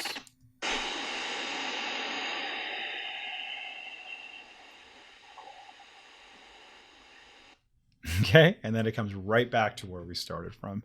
All right, so there's a lot you can do. Like that 3D effect is a lot more than meets the eye, isn't it? So go ahead and practice that. We're going to do something completely different, just still working with type here. We're going to be doing a few other things with blur and some bevel and a few other things as well. So go ahead and pause the video, practice this. Practice it, with other elements as well, not just type if you want to just kind of see all the things that you can do. But with type, you definitely get some nice effect, especially when you incorporate it with our keyframes. All right, we'll see you in the next lesson. Okay, and welcome back. If you recall, within our last text lesson, we split up our clip that was 10 seconds into 2 5-second clips. So I'm going to keep this one here. We can see that. And then when it comes in, it's going to then just kind of jump right to where we were with this just plain old Iceland text. So you might want to have that sitting there. You might want it to do a number of different things. Totally up to you. But we're going to just kind of, again, be a little more creative with this and see what other elements that we can provide here using some of our effects. So let's now add on something really simple, but really kind of cool is maybe a blur effect. All right, so I'm just going to go ahead and go over here to our effects. I'm going to type out blur, and then I'm going to come over here to my Gaussian blur and just drag that down just like that. Now, not a whole lot happens yet. So what I want to do is start adding on my Gaussian blur options to here. So you can see here, not a whole lot of complicated options, is there? Which is kind of nice. Now I need to know, first of all, that, okay, when I do my blur, if I'm going to especially do a keyframe, I need to bring this to the beginning of my clip. So there it is. I can see that there. And you can see, all right, once somebody starts on the part of this clip, what do you want to have happening in terms of their blurriness, right? So you can see, what are my options? I have blurriness currently at 0. I have some different kind of dimensions, right? Where am I coming from? The top, the side, the bottom, all these different things here. And you'll also notice that there's other ways to control the blurriness in addition to working with our little numbers there to be able to slide it across or just type them in if you want to, right? Totally up to you. And of course, I have this option here for adding the keyframes. So what we're going to do for right now is I'm just going to go ahead and just do a slow blur. Okay, so it's going to start off not being blurry at all. And then by the time it comes to the end here, okay, I want it to actually be a little bit blurry. So let me just go ahead and bring it over a little bit so I can actually see it, because when you get to the edge, it kind of just starts to overlap with the next clip. So I'm just going to at least bring it over here so I can see it. And now, how blurry do you want to go? That's kind of cool. All right, so let's just check it out. And I'm going to make my sound a little lower, excuse me, so you don't have to listen to all that every time. So there it is. Let's actually bring this back up. Let's just see what it's going to look like from here. And then, bam, cool. And it kind of blurs out. All right, now again, if that's coming a little bit too slow for you or whatever you want to do, you can very, very easily fix that by just making this a little bit less time. So then therefore, this is just going to go a lot faster. Okay, and then it kind of goes into the next thing. All right, so that's pretty neat, right? So you can actually do that kind of blur on there pretty easily. Now, this is a nice way to do it. You can see that's pretty cool. We do all that. But let's say you want to have a little bit of control over the blur, right? You actually want to kind of mask in or out certain parts of the blur. So there's a little bit more kind of like control or nuance on that blur. So we're working with this really cool background, which is this waterfall in the background. So let's kind of just make it look like the waterfall is almost sort of like coming at it in a way, right? So it's like as the water and the text are sort of like intermeshing with each other, there's an effect that happens, okay? So how can we do that? And working with something called masks, okay? We worked with masks already in this lesson so far, so let's go ahead and do a little review on it, but maybe in a different context. So every time you see these little guys right here, that essentially means a mask, right? Like, do you want to see something or not? Do you want to mask it in? Do you want to mask it out? Okay, notice you can do different shapes of the mask, right? An ellipse, a circle. You can do something more rectangular or square. You can draw it out free form if you like. All right, so for this one, we're going to go ahead and just start from the beginning of this clip. I'm just going to just so I can see it there. And I'm going to go ahead and just draw out a very simple ellipse mask. And you can see as soon as I do that, I get all of these options that appear here, all having to do with the mask. But understand that this Gaussian blur is kind of the boss, right? It's basically saying, I am masking in or out the blur, right? Do I want to see that or not? Okay, so again, the mask has to do with the effect itself. How much of the effect do you want to see? So for right now, I'm just going to go ahead and make it so it's going to start off not blurry, and then it's going to come in blurry, but I want to kind of do it really small. But before I do anything at all, let's just see what that effect even looks like. So I'm going to, let's just make my, let's see here. I'm going to mess around with, let's just see here. I can see it coming in just like that. Do you see that? So I kind of want to do the opposite of this, right? So let me just go ahead and try that out. So I'm going to say inverted, and notice what that does. It might start off blurry, and then it's going to end up less blurry. See that? So you can see, you kind of stare in the middle there. So that's allowing me to have kind of a window inside of it, okay, by doing the inverted. Okay, is that going to be a cool effect? I don't know. Let's try it out. So let's go ahead and we can make this move around if we want to. We can also resize this, right, if we want to as well. So we can go ahead and make that go like this. Again, just experimenting for right now, see what that's going to do. So now you can see, all right, interesting, but not that interesting in my opinion. So what I'm going to do is I'm just going to go ahead and delete this mask. You don't have to, but I want you to actually see how you can delete a mask when you're done with it. Certainly I can resize this if I want to, but I'm just going to go ahead and delete this mask by hitting the delete key, and then it starts all over again. I'm back to my Gaussian blur. So what I'm going to do again is come back over here to my ellipse, and I'm just going to go ahead and start this off nice and small. Okay, and I'm holding down the shift key to keep things in perspective there. I'm just going to make this kind of start off right in the middle here. Now, a really important part when you're doing something like this to kind of get a nice kind of realistic effect with a mask like this and with blurriness is to play around with some of these other options like your feather, right? And eventually it's going to be our mask expansion to make it so it's going to slowly come into play. Okay, so I've established that I do want to start it off kind of clear, right? And then it's going to come in blurry. Okay, so let's go ahead and now play around with that. So I'm just going to go ahead and bring my feather just like that. So it's going to be kind of a softer edge. It's going to look a little more kind of ethereal and a little bit more kind of natural, right? So pretty cool. And I'm going to go ahead and make this is going to be my first stop in my keyframe here. So starting from here. So I'm just going to go ahead and just say mask feather. I'm going to say maybe mask opacity if I want to play around with that as well. My expansion. All right, expansion is going to allow it to grow. So let's just again see what that is going to do. So I'm just going to bring this all the way to the end. And then notice again, I can make it so my expansion then grows. Okay, so you can see what it's doing now. If you look at my stage there, it's going to be nice and big. Okay, maybe you want to make it even bigger than that. Cool. And by the time it gets to the end, it becomes totally blurred out. It's like, whoa, I see what's happening there. So I had some control over it, right? It's not only the amount of blur that's happening, but where the blur is happening as well. Okay, so kind of a neat way to project that type of effect. Now, let's see it in action. This is going to happen relatively fast because guess what? I did it really only after about, a second or two.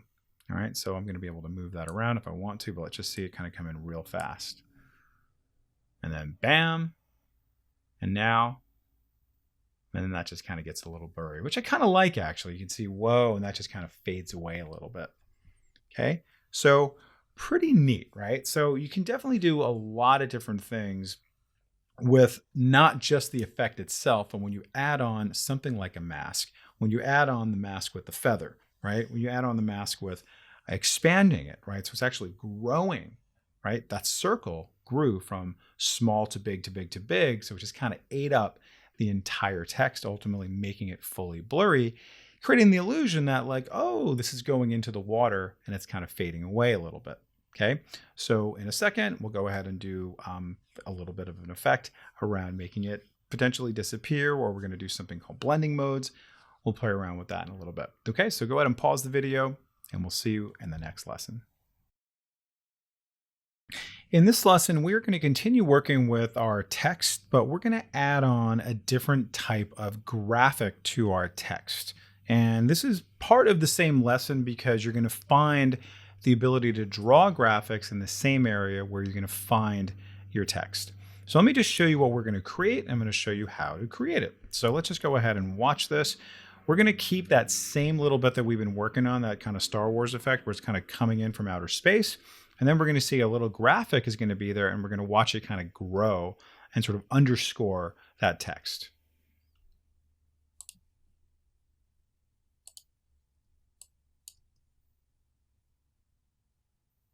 Okay, wait for it. Next frame. All right, and then just for the purposes of this lesson, I did remove all of those other effects there. I just wanted you to see kind of what we can do. All right, so how did we do that? And how can we create it from scratch? So I'm just going to go ahead and just take a look at it. You can basically kind of deconstruct what's happening here. I have the shape here, which I'm going to show you how to draw. And we're going to be using our effect control panel. And we brought in something called the transform effect, right? And the transform effect allows us to have a little bit more sort of control over the types of things that we're going to do. And in this case, changing one keyframe's horizontal scale to another keyframe's similar, right? Horizontal scale again, but it's going to be a little bit bigger. So if we take a look at what's actually going on behind the scenes, you can see we're watching it grow, grow, grow. So really cool stuff you can do with this, right? It's kind of like, it's a vector graphic. So it comes in really nice and smooth. All right. So I'm just going to go ahead and delete this. All right. Say goodbye to that. Thank you very much. Okay. And there's nothing there. And I'm just going to go ahead and go over here to my captions and graphics panel. And you're going to see currently, I just have my Gaussian blur effect on here, right? And I also have my Iceland text right here. Okay, now how do I bring in some type of graphic, right? There's not a whole lot of options here. It's very subtle. So what we're going to do is we're going to click on this little guy right there. And when you click on it, you're going to see a whole bunch of options appear here. Okay, so if you want to bring in some more text, if you want to, vertical text, but then there's your option for shapes, rectangle, ellipse, polygon. And if you want to bring in from a file, you can do that too. You can bring something in right on top of it if you like. Maybe it's your logo, something like that. Maybe it's another image altogether. You just want to have it on top of it, right? Just a picture of you, something like that. This is where you can go ahead and superimpose something right on top of it. All right, so I'm just going to go ahead and just do a really simple rectangle. And you'll notice that as soon as this pops up, you can see I have the ability to change all the alignment options here. I can change my color of the fill, my color of the stroke, right? You can do all kinds of great things with it. So let's just go ahead and start off with some of our basics. Notice here it says shape 1, right? It's another layer there. And I'm just going to go ahead and just bring this down. And I'm just going to maybe just size it how I want to size it right now. Let's make that just like so. Don't worry about it because we're going to do a lot of this stuff in the transform options as well. Okay, so go ahead and maybe zoom in a little bit so we can really kind of get into it. All right, let's make it so it's going to be perfectly centered.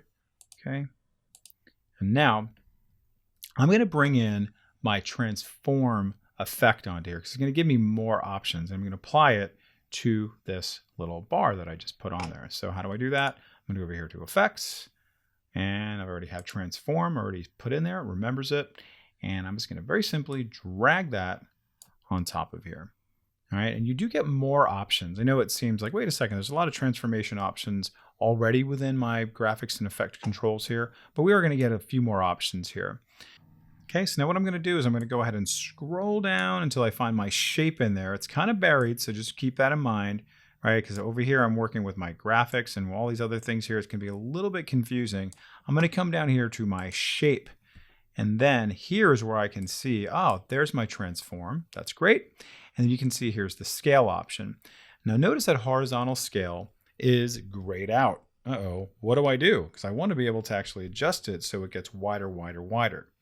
By default, this uniform scale is checked. So I'm going to go and uncheck that. And now, bam, I can see it's lit up. and I'm able to then do exactly what I want to do. So let's go ahead and just bring this back to the beginning. And I'm going to say, hey, listen, I'm going to start off as a keyframe, making this a particular, size, whatever that's going to be. So that's how it's going to start off. Maybe I want it to be even smaller than that. Okay, so I can go ahead and make that smaller, just the same, if I like, right? As you can see, let's go ahead and make that a little smaller. A little bit tough to grab. Maybe I want to drag that in. It's going to make it, here we go. Okay, now let's go ahead and make it so when it gets to the end, it's going to grow. Okay, so notice there's my keyframe, right? And as soon as I go do this, let's actually back this up a little bit. Okay, so I can see it. Move this back, yep. Okay, and then let's make it, watch it grow, grow, grow. And while I'm still here, I can probably do this even manually, right? If it's not doing what I want it to do, don't worry about it. And that is going to be my end product. So let's just see what that is going to do. Pretty cool, pretty cool, pretty cool. All right, and if you wanted to, you can then do the same thing now to your type here, right? So it's like, all right, let's make it so this has a little bit of movement on here if you like, right? So you can see I can very easily do that same thing. Now keep in mind again, we need to make sure that we're working on the right thing. So you can see here is my Iceland layer, right? Here is my shape 1 layer, right? So just keep in mind that we now have these kind of new layers to work with here. So maybe I'm just going to do kind of just a little subtle thing that as this is coming in, it's just kind of growing, growing, growing a little bit. So like this is not the only thing that's moving there. Okay, so what can we do? Really, really simple. Let's go ahead and just start from the beginning. And I'm going to now play around with my scale, right? So just notice here, scale size, and you can see when it comes in, it's going to have a certain scale. That's my keyframe. So I'm going to make that just a tiny, tiny bit smaller. Not so small where it's kind of like, what's going on here? I just want it to be a little bit smaller. So then when it kind of comes in with some kind of movement, it's at least kind of, it's not kind of asleep the way that the other one is, right? It's like, oh, okay, that's pretty cool, right? Oh, I like that. All right, now let's just see here. Let's watch it. That comes in, then bam, and then here it is. And as you watch it, see, it's just really subtle because as that shape grows, this is also growing too, right? See how it kind of reaches the end of the frame? So it's like the eyes kind of notice that. They're like, wait, that's not really moving, or like that is moving. So it kind of pays attention to like the sort of the static or sort of moving movements. So it kind of helps with that sort of visual interest and that sort of animated experience for the user, kind of making it a little bit more enjoyable. So experiment with this, play around with the movement of objects, play around with all of the different transformation options, seeing how you can animate things, how you can use these animations to underscore different parts of your images, your text, making sure that you incorporate some of the other effects, like working with our different masking options, working with our different types of transformation, right? Where we can actually go a little bit deeper into it, right? And then just, using these things creatively, knowing that we have all these different tools under our tool belt to be able to kind of go in a lot of different directions, but in this kind of symphony of using a number of the tools all together. All right. So practice that, maybe practice even bringing some of your own images in there and see what you can do with, movement, size, all the good stuff that we've covered today. All right, we'll see you in the next lesson.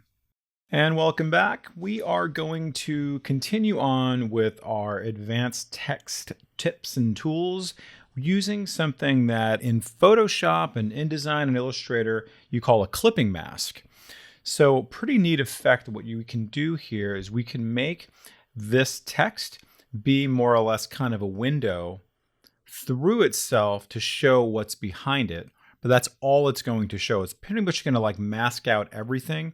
And we're going to use this type as kind of just like, again, as a mask or as a window to be able to see through it. So in other words, when we're done with this, all we're going to see is like the waterfall coming through the I, the C, the E, etc., but nothing else. So it's going to be kind of a nice little sort of teaser effect. As the text is coming in, we see a little waterfall. We're going to hear a little waterfall. through the type, and then eventually it's going to come right in, and then Iceland, as its form that we were seeing it earlier, will then show up. And maybe we'll do it as a nice little transition as well. All right, so how do you do that? Let's run through the process. So notice where my playhead is here. Great, I can see everything. And what we need to do is we need to put a certain type of effect on our video, okay? Because that's going to ultimately let the video know that something is above it, and it needs to sort of allow kind of that type of control of the clipping mask to come through to show the video in that format. So what we're going to do is we're going to go over to here to the effects panel, and you can see here we are, effects, okay? And then over here, we're just going to do a quick little search for something called track matte. All right, and then notice as I type out the word track, this is going to come up here.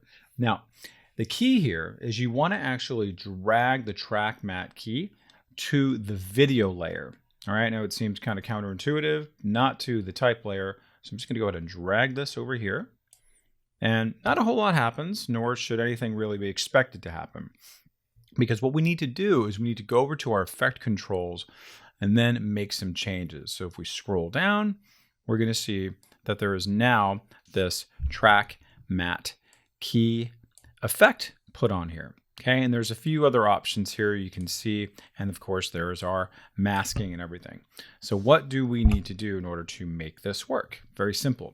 You're going to see where we have this option where it says matte, and then right now it says none. We're going to change that to right now where it says V2. We need to map that. So it's actually going to say, hey, composite using what?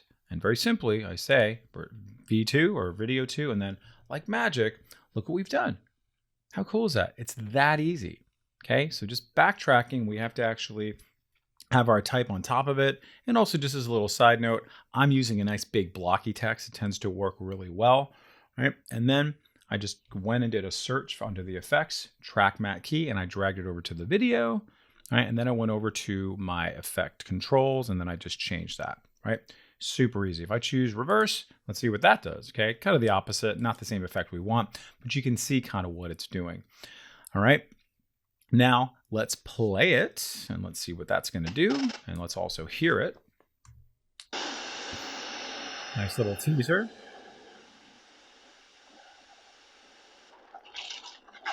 Okay, and then maybe I'll wanna do a little bit of a transition there as well. But what I also want you to notice is that from my previous videos, I also have like that little kind of slow growth that's happening with my scale kind of getting larger and larger and larger. That also maintains itself too. So again, knowing that we can have multiple effects. And I think this might deserve a nice little transition. So just watch that. And what we're going to do is we're just going to transition the video right here. So we just want to make sure that it's going on the video itself, but not on here. It might look a little jumpy.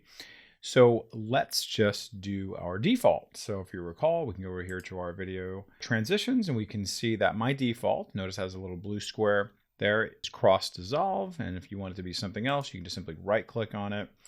And then it's going to highlight both of these, right? Make sure that this is now going to be transitioning from this to this, and then just do Shift D, and then that is going to transition really nicely from there to there. Okay, lots of noise there, but you can see cool little effect right there. It just goes right into it like that. And there you have it. Okay, so I'm calling this a clipping mask, and that's what this chapter is called, because that's how we call it in other Adobe platforms. But this is pretty neat, kind of different creative ways you can do this. All right, so experiment with that, and we will see you in the next video. Have fun. And welcome back, everybody. We are in Roma now. We have left Iceland, and we are going to learn a pretty cool new trick working with text in this case, but it could really be anything. But it's going to be about working with a very particular type of masking. So I'm going to give you a little bit of a demonstration of what we're going to create. I'm going to kind of go under the hood a little bit, deconstruct it, show you what we've done, and then we're going to learn how to do it. So My goal here is to have when these people walk across here, as soon as they hit Roma there, Roma starts to disappear, almost creating the illusion like they are kind of wiping away Roma, right? So let's just see what that looks like.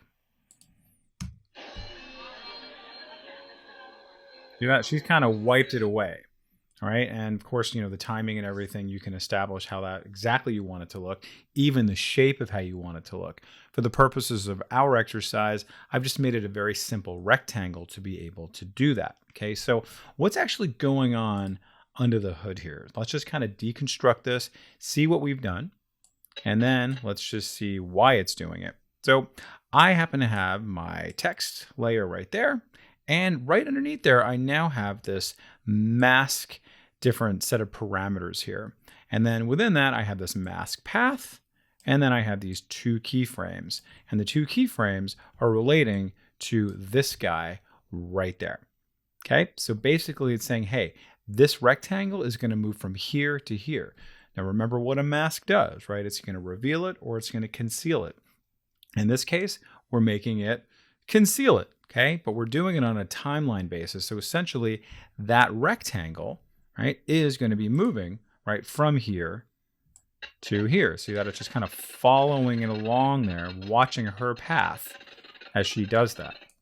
Okay, now you'll also note that this is very, very flexible, right? So if I really kind of want to match her maybe a little more naturally, right, to like how she's walking, I could potentially do that. I can move this. That way, whatever you want to do to kind of make that happen, and you'll see it's still kind of like does its thing. It kind of like goes right to that. But of course, I didn't do it right on the keyframe, so it's going to be a little bit different. I just added on a new one. But let's just see that. Good habits. Okay. And let's just go ahead and do that from the beginning now. So I'm just going to go ahead and just delete this. So I'm just going to right click and say clear. And let's just see how we can do this from scratch. All right. And again, it's going to be kind of a rough version of this. You'll be able to experiment with all kinds of different custom shapes. Could be just a basic rectangle like I've done, right? You can tweak that rectangle like I just showed you. Could be an oval or a circle, but you also have this lovely little Bezier kind of like pen tool that you can work with a free form if it's going to be something a little bit less kind of linear and geometrical. And this, of course, could be moved around, but let's just establish where in the timeline this is going to start. Right, you can see as soon as her foot hits that, it's as if she is kind of just smoothing away Roma, or maybe we want to make it her whole body. Okay, so I can make it so I'm just going to go a little right arrow to go frame by frame, so I don't have to use my little shaky hand to deal with this. So maybe this is the part where she starts to kind of fade things away. So cool. That's a little magic spot there. Maybe you want to make a marker. This is something you want to come back to. All right, so how do I deal with this now? Again, within my little text Roma layer here, I'm just going to go ahead and make sure that that's selected. There I have that. And then, again, just for the purposes of ease, I'm just going to go ahead and just do a very simple rectangle. Now, you'll notice as soon as I do that, everything disappears, right? Why did it do that? It assumed that I want to just like mask out everything kind of that's around this. So essentially, I don't want to do that. I want to do the inverse of that, right? I want to do the opposite of that. So if this happens, don't be alarmed. We just need to choose inverted, and then you do that, and everything then comes back. Okay, but now I just want you to notice now, if I now move this over here, this is now starting my process of the masking. All right, so good rule of thumb, what I'm going to do now is I'm going to make sure that this is big enough to do the masking that I want to do, right? So I'm just going to go ahead and just make that so it's going to fit over the entire word. Okay, so you can see, is it tall enough? Let's just make sure. Let's kind of overdo it a little bit, just so there's nothing kind of peeking out on top. All right, and then let's bring this over here. And again, just kind of waiting. We know exactly where she's at. And then maybe we want to even kind of do like how the angle of her step, right? It's kind of a cool effect there. Okay, so it's just kind of like, oh, she just kind of kicked it away right at that time. Okay, excellent. So that's going to be our first sort of like starting point. And maybe let's now start it when. We need to start it right here. So we need to tell it we are going to be doing a mask path keyframe. So it's going to start right there. Boom. Excellent. No big deal, right? Then we need to find out, okay, well, when is this going to end essentially, right? So let's just continue going and going and going. And just notice how this little playhead moves as well. It's very important. And we're focusing on her. We don't really care about him. She's the master of destroying Roma. Okay, so as soon as she's kind of out of the frame, that's when we decide, okay, cool. That's when we want things to essentially be done. Okay? So let's now go over here to our effect controls. You click back on mask, and you'll notice here, this now gets highlighted, and so does this. Okay, so our instinct is maybe to click on one of these, but you want to click on mask so we can then see the mask. All right, the actual mask shape that I've drawn. And then as soon as I now click and drag on this, I'm going to hold down the shift key to make sure it stays straight. I let go, and lo and behold, look at that. A new keyframe automatically appears, right? And it's going to be stitching that movement together. All right, so it's really cool. So now you're probably hanging on the edge of your seat. So okay, so how do we do this, right? How do we actually watch it? How did it do? That's more the question. So let's just see here. Wait for it. All right, and you'll notice I kind of messed up a little bit. It's not so bad. It's okay. So let's come back to here, and now let's go back to the beginning. Okay, and then good practice. Let's just do that so it snaps right into place. And I was a little premature with that. No big deal. All right, and now let's watch it. Okay, and possibly a little bit not fast enough, so we can take care of that as well.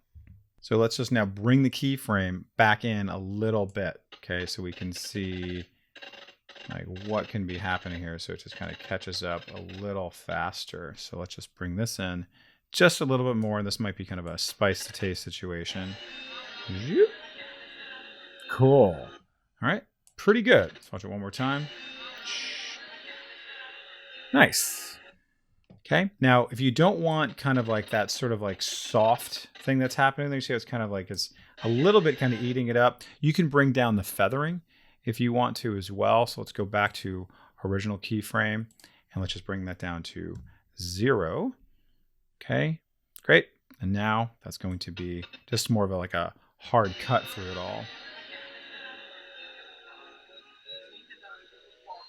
Okay, not bad. So now you see how that can be done pretty much anywhere. And again, that might, require a little bit of tweaking, right? Let's just go back to here, and maybe I would kind of bring this in or whatever you want to do.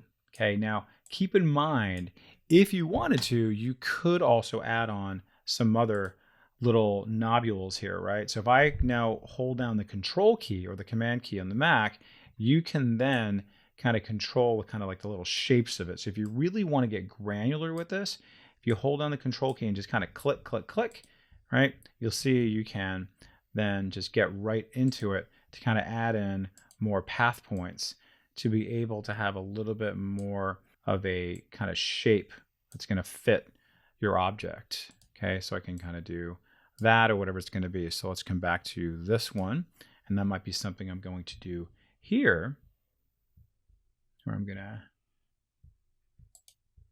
add on. There we go. Right, so you just kind of want to experiment with this, right? If you really want to have that kind of level of precision, you can absolutely do that. It keeps wanting to rotate, which I do not want to do. So let's just come back to here, and then that's exactly what I want to do. All right, and then one last show. Let's just see what it does. All right, I like it. All right, everybody, go ahead and practice that up, right?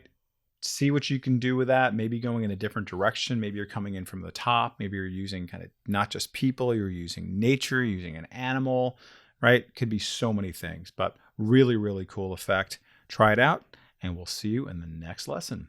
Thank you. All right, and welcome back, everybody. In this lesson, we are going to go just a little bit deeper into working with some of our basic templates that are available to us. So if we go over into our essential graphics, you're going to see how there is my templates over here, and there is Adobe stock. So we're just going to take a look at kind of what just comes built in day one within Premiere. And then we're going to go and see what's available online for us to download for free, and even some premium ones through Adobe stock. So we just take a look at all of these. We'll see there's all kinds of different great titles. There's for credits, right? You can see there's all kinds of different things for captions. You know, just the list goes on and on. You can see some of these are even ones that we've downloaded. So let's just take a look at maybe some of these more kind of simple ones for right now, and we can see how we can work with them. So I'm going to go over here to this bold title, and then let me just move everything over. So this is going to be overlaying it. It's a really cool way. Just go ahead and click and drag, and now wait for it. And you'll see as I play this, nice little animation, some text. Okay, it overlays it. Cool, and it goes right away. So when I click on it, I want you to notice a few things here. That on my effect controls panel, I'm going to see a whole bunch of things happening without me having to do anything at all. And what are those things? A lot of it's really just like keyframes, right? Saying this is going to, you know, get bigger. It's going to ease in, ease out, right? You're going to see it's going to move, right? All kinds of good stuff. You'll also notice that as a result of me having like your title here in episode, I now have, right, all of those elements here, including a shape.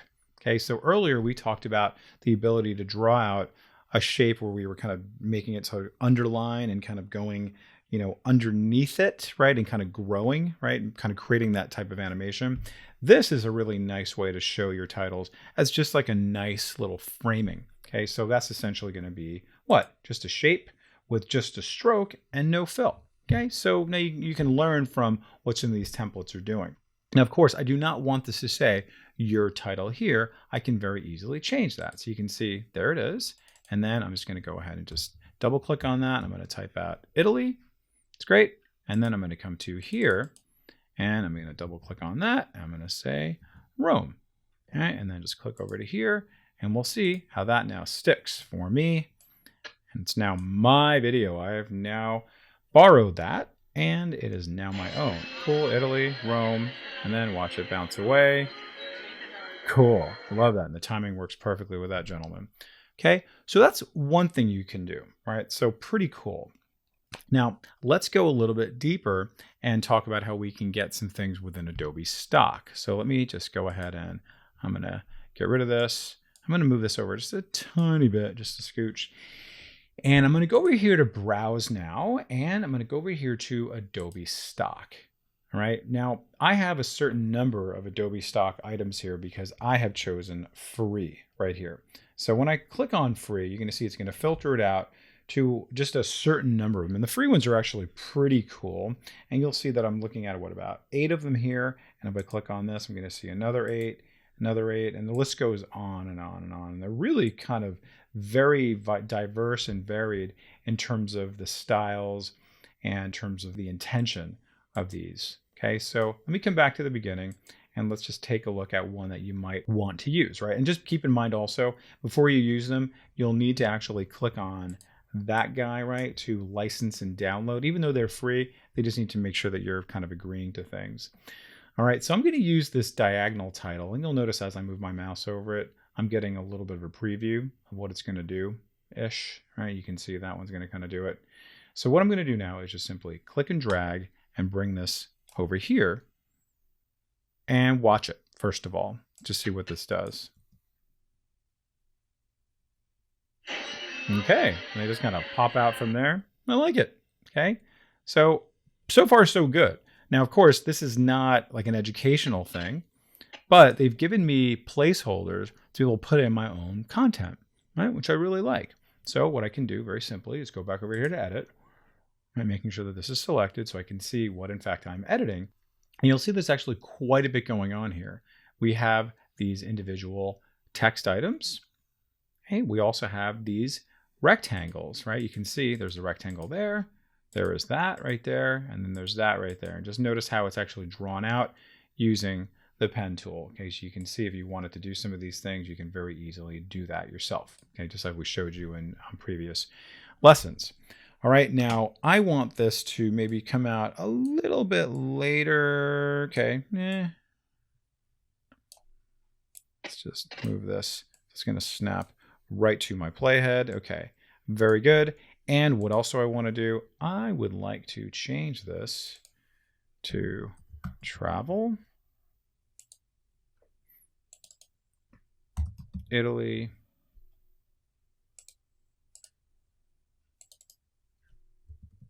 Rome. All right, and then there's my hashtag.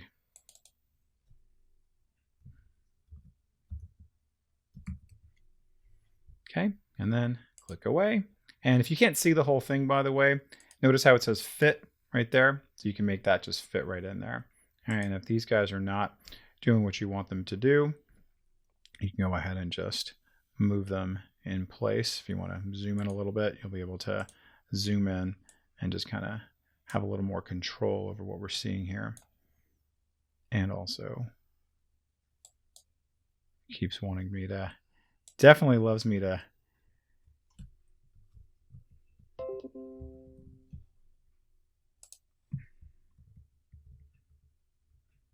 okay, I'm holding down the shift key while this is selected, and I'm able to then just kind of nudge this over with my arrow keys. Very good.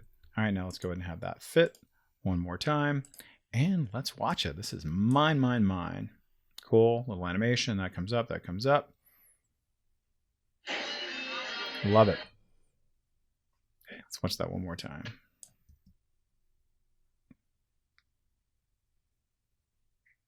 Looks like I got a little extra G in there, so it's an easy fix.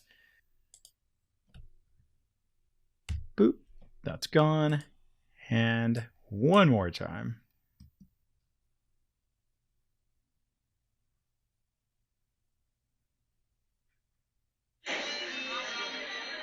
Yes, excellent.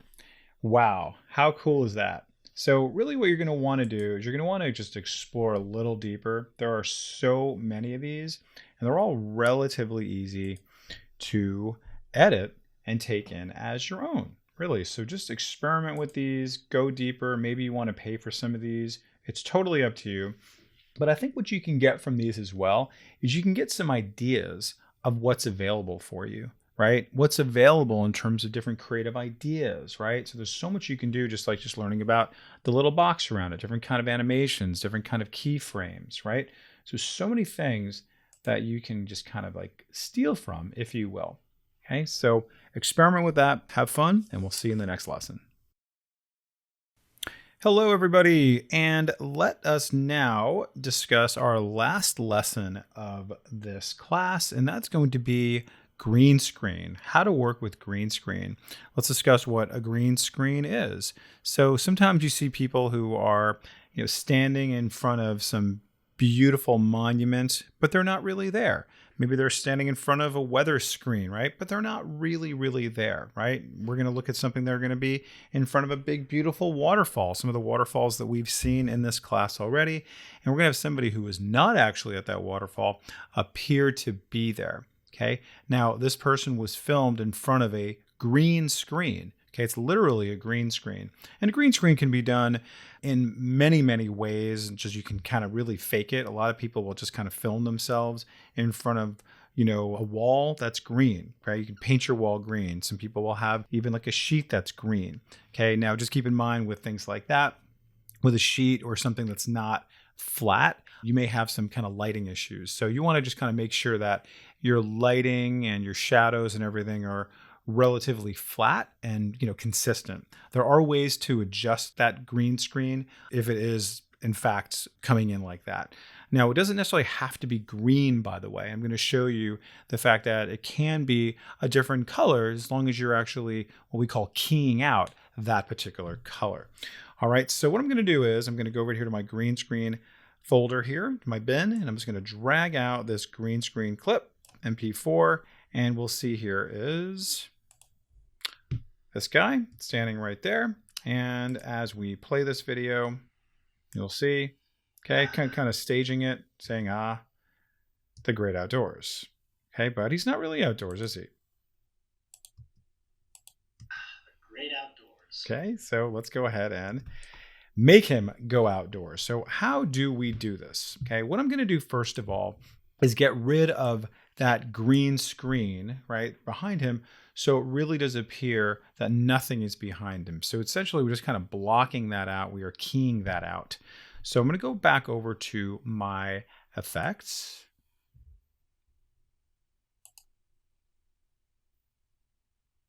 And I'm going to come over to here and I'm going to type out the word ultra because I'm looking for something called the ultra key. And notice where it is inside of the video effects. It's inside of the folder called keying.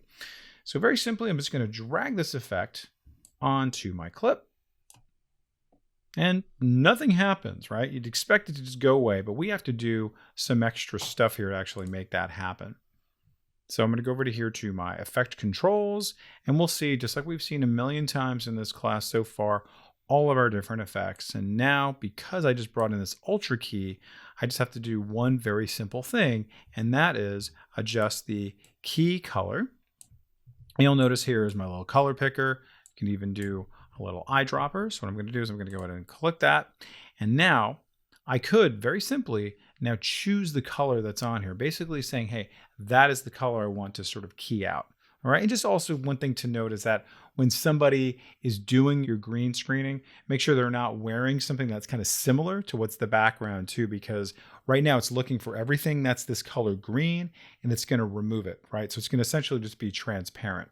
And again, it could have been another color if you want as well. So I'm going to go ahead and just click on my little eyedropper, choose that. Now that's green. I click OK. And that now goes away. All right, so it looks like he's just kind of in a black hole, but the reality is it's just transparent all behind him. So very simply, all we need to do is now bring in a video that's going to be underneath him. So what I'm going to do very simply is just move this up here to another layer, right? Because right now it's on V1. I'm going to move this up to V2. All right, and let's find something. Where does he want to go today? So let's go now to a waterfall. Okay, so let's go to here. Let's go to behind the waterfall. And very simply, all I'm going to do is just drag it right over there underneath it and wait for it. And whoa, man, he just traveled far and wide to get here. Okay, now before we kind of go any further with this, there are potentially some adjustments you might want to make, right? So there's definitely things that you could potentially do if necessary, right? So let me just go ahead and just scroll down back over to here and just know that there's some things that you could really kind of get into like pretty deeply in case you really wanted to kind of tweak this a little bit, right? So you have your matte generation, your matte cleanup, spill suppression, all these things here, right? Go to here and I'll just kind of exaggerate it a little bit. So let me just go over here to kind of choke. You can see kind of maybe taking away from what he's got there. Let me just go ahead and reset that so you can see the difference there. Soften. Okay, let's see what soften does. See that? So maybe you want it to be a little more of that. Okay, so kind of similar to that, but you can see it just kind of feathers it a little bit. Go ahead and reset that. All right, and really a lot of this is just kind of a spice to taste if it doesn't come in the way you want it to. If the image in the background is not coming in how you want it to, you can go ahead and play around with it. Okay, just maybe try one or two more. See what they do. See that? So that's kind of bringing that in a little bit or kind of going in the opposite direction. Okay, and we'll go ahead and reset that. Now, once it's reset and we're pretty happy, let's go ahead and just play this from the beginning.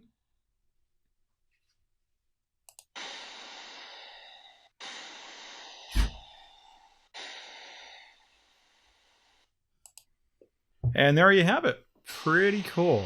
Nope, let's stop that. All right, excellent. So now you know. All right, so really, really useful in a lot of different scenarios. Kind of, you'll see it everywhere, whether you realize you're seeing it or not. Green screen happens, and it is definitely a neat way to just kind of bring up a little bit of variety, a little bit of visual interest, a little bit of trickery. All right, so enjoy that, and thanks for watching, and we'll see you soon. Thank you. We really covered a lot in this class. Let's review what you learned. We cover the benefits of using adjustment layers, how to improve our videos using color correction and other enhancement techniques. We cover the concept and application of masking to give us control over different effects and different animations. And speaking of animations, you learn several different techniques for using keyframes, including blurring, scaling, panning, and more. We also did a nice deep dive into several creative text techniques.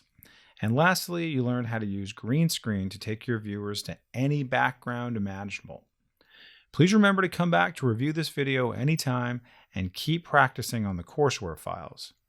I wish you the best of luck, and I look forward to seeing you in the next class.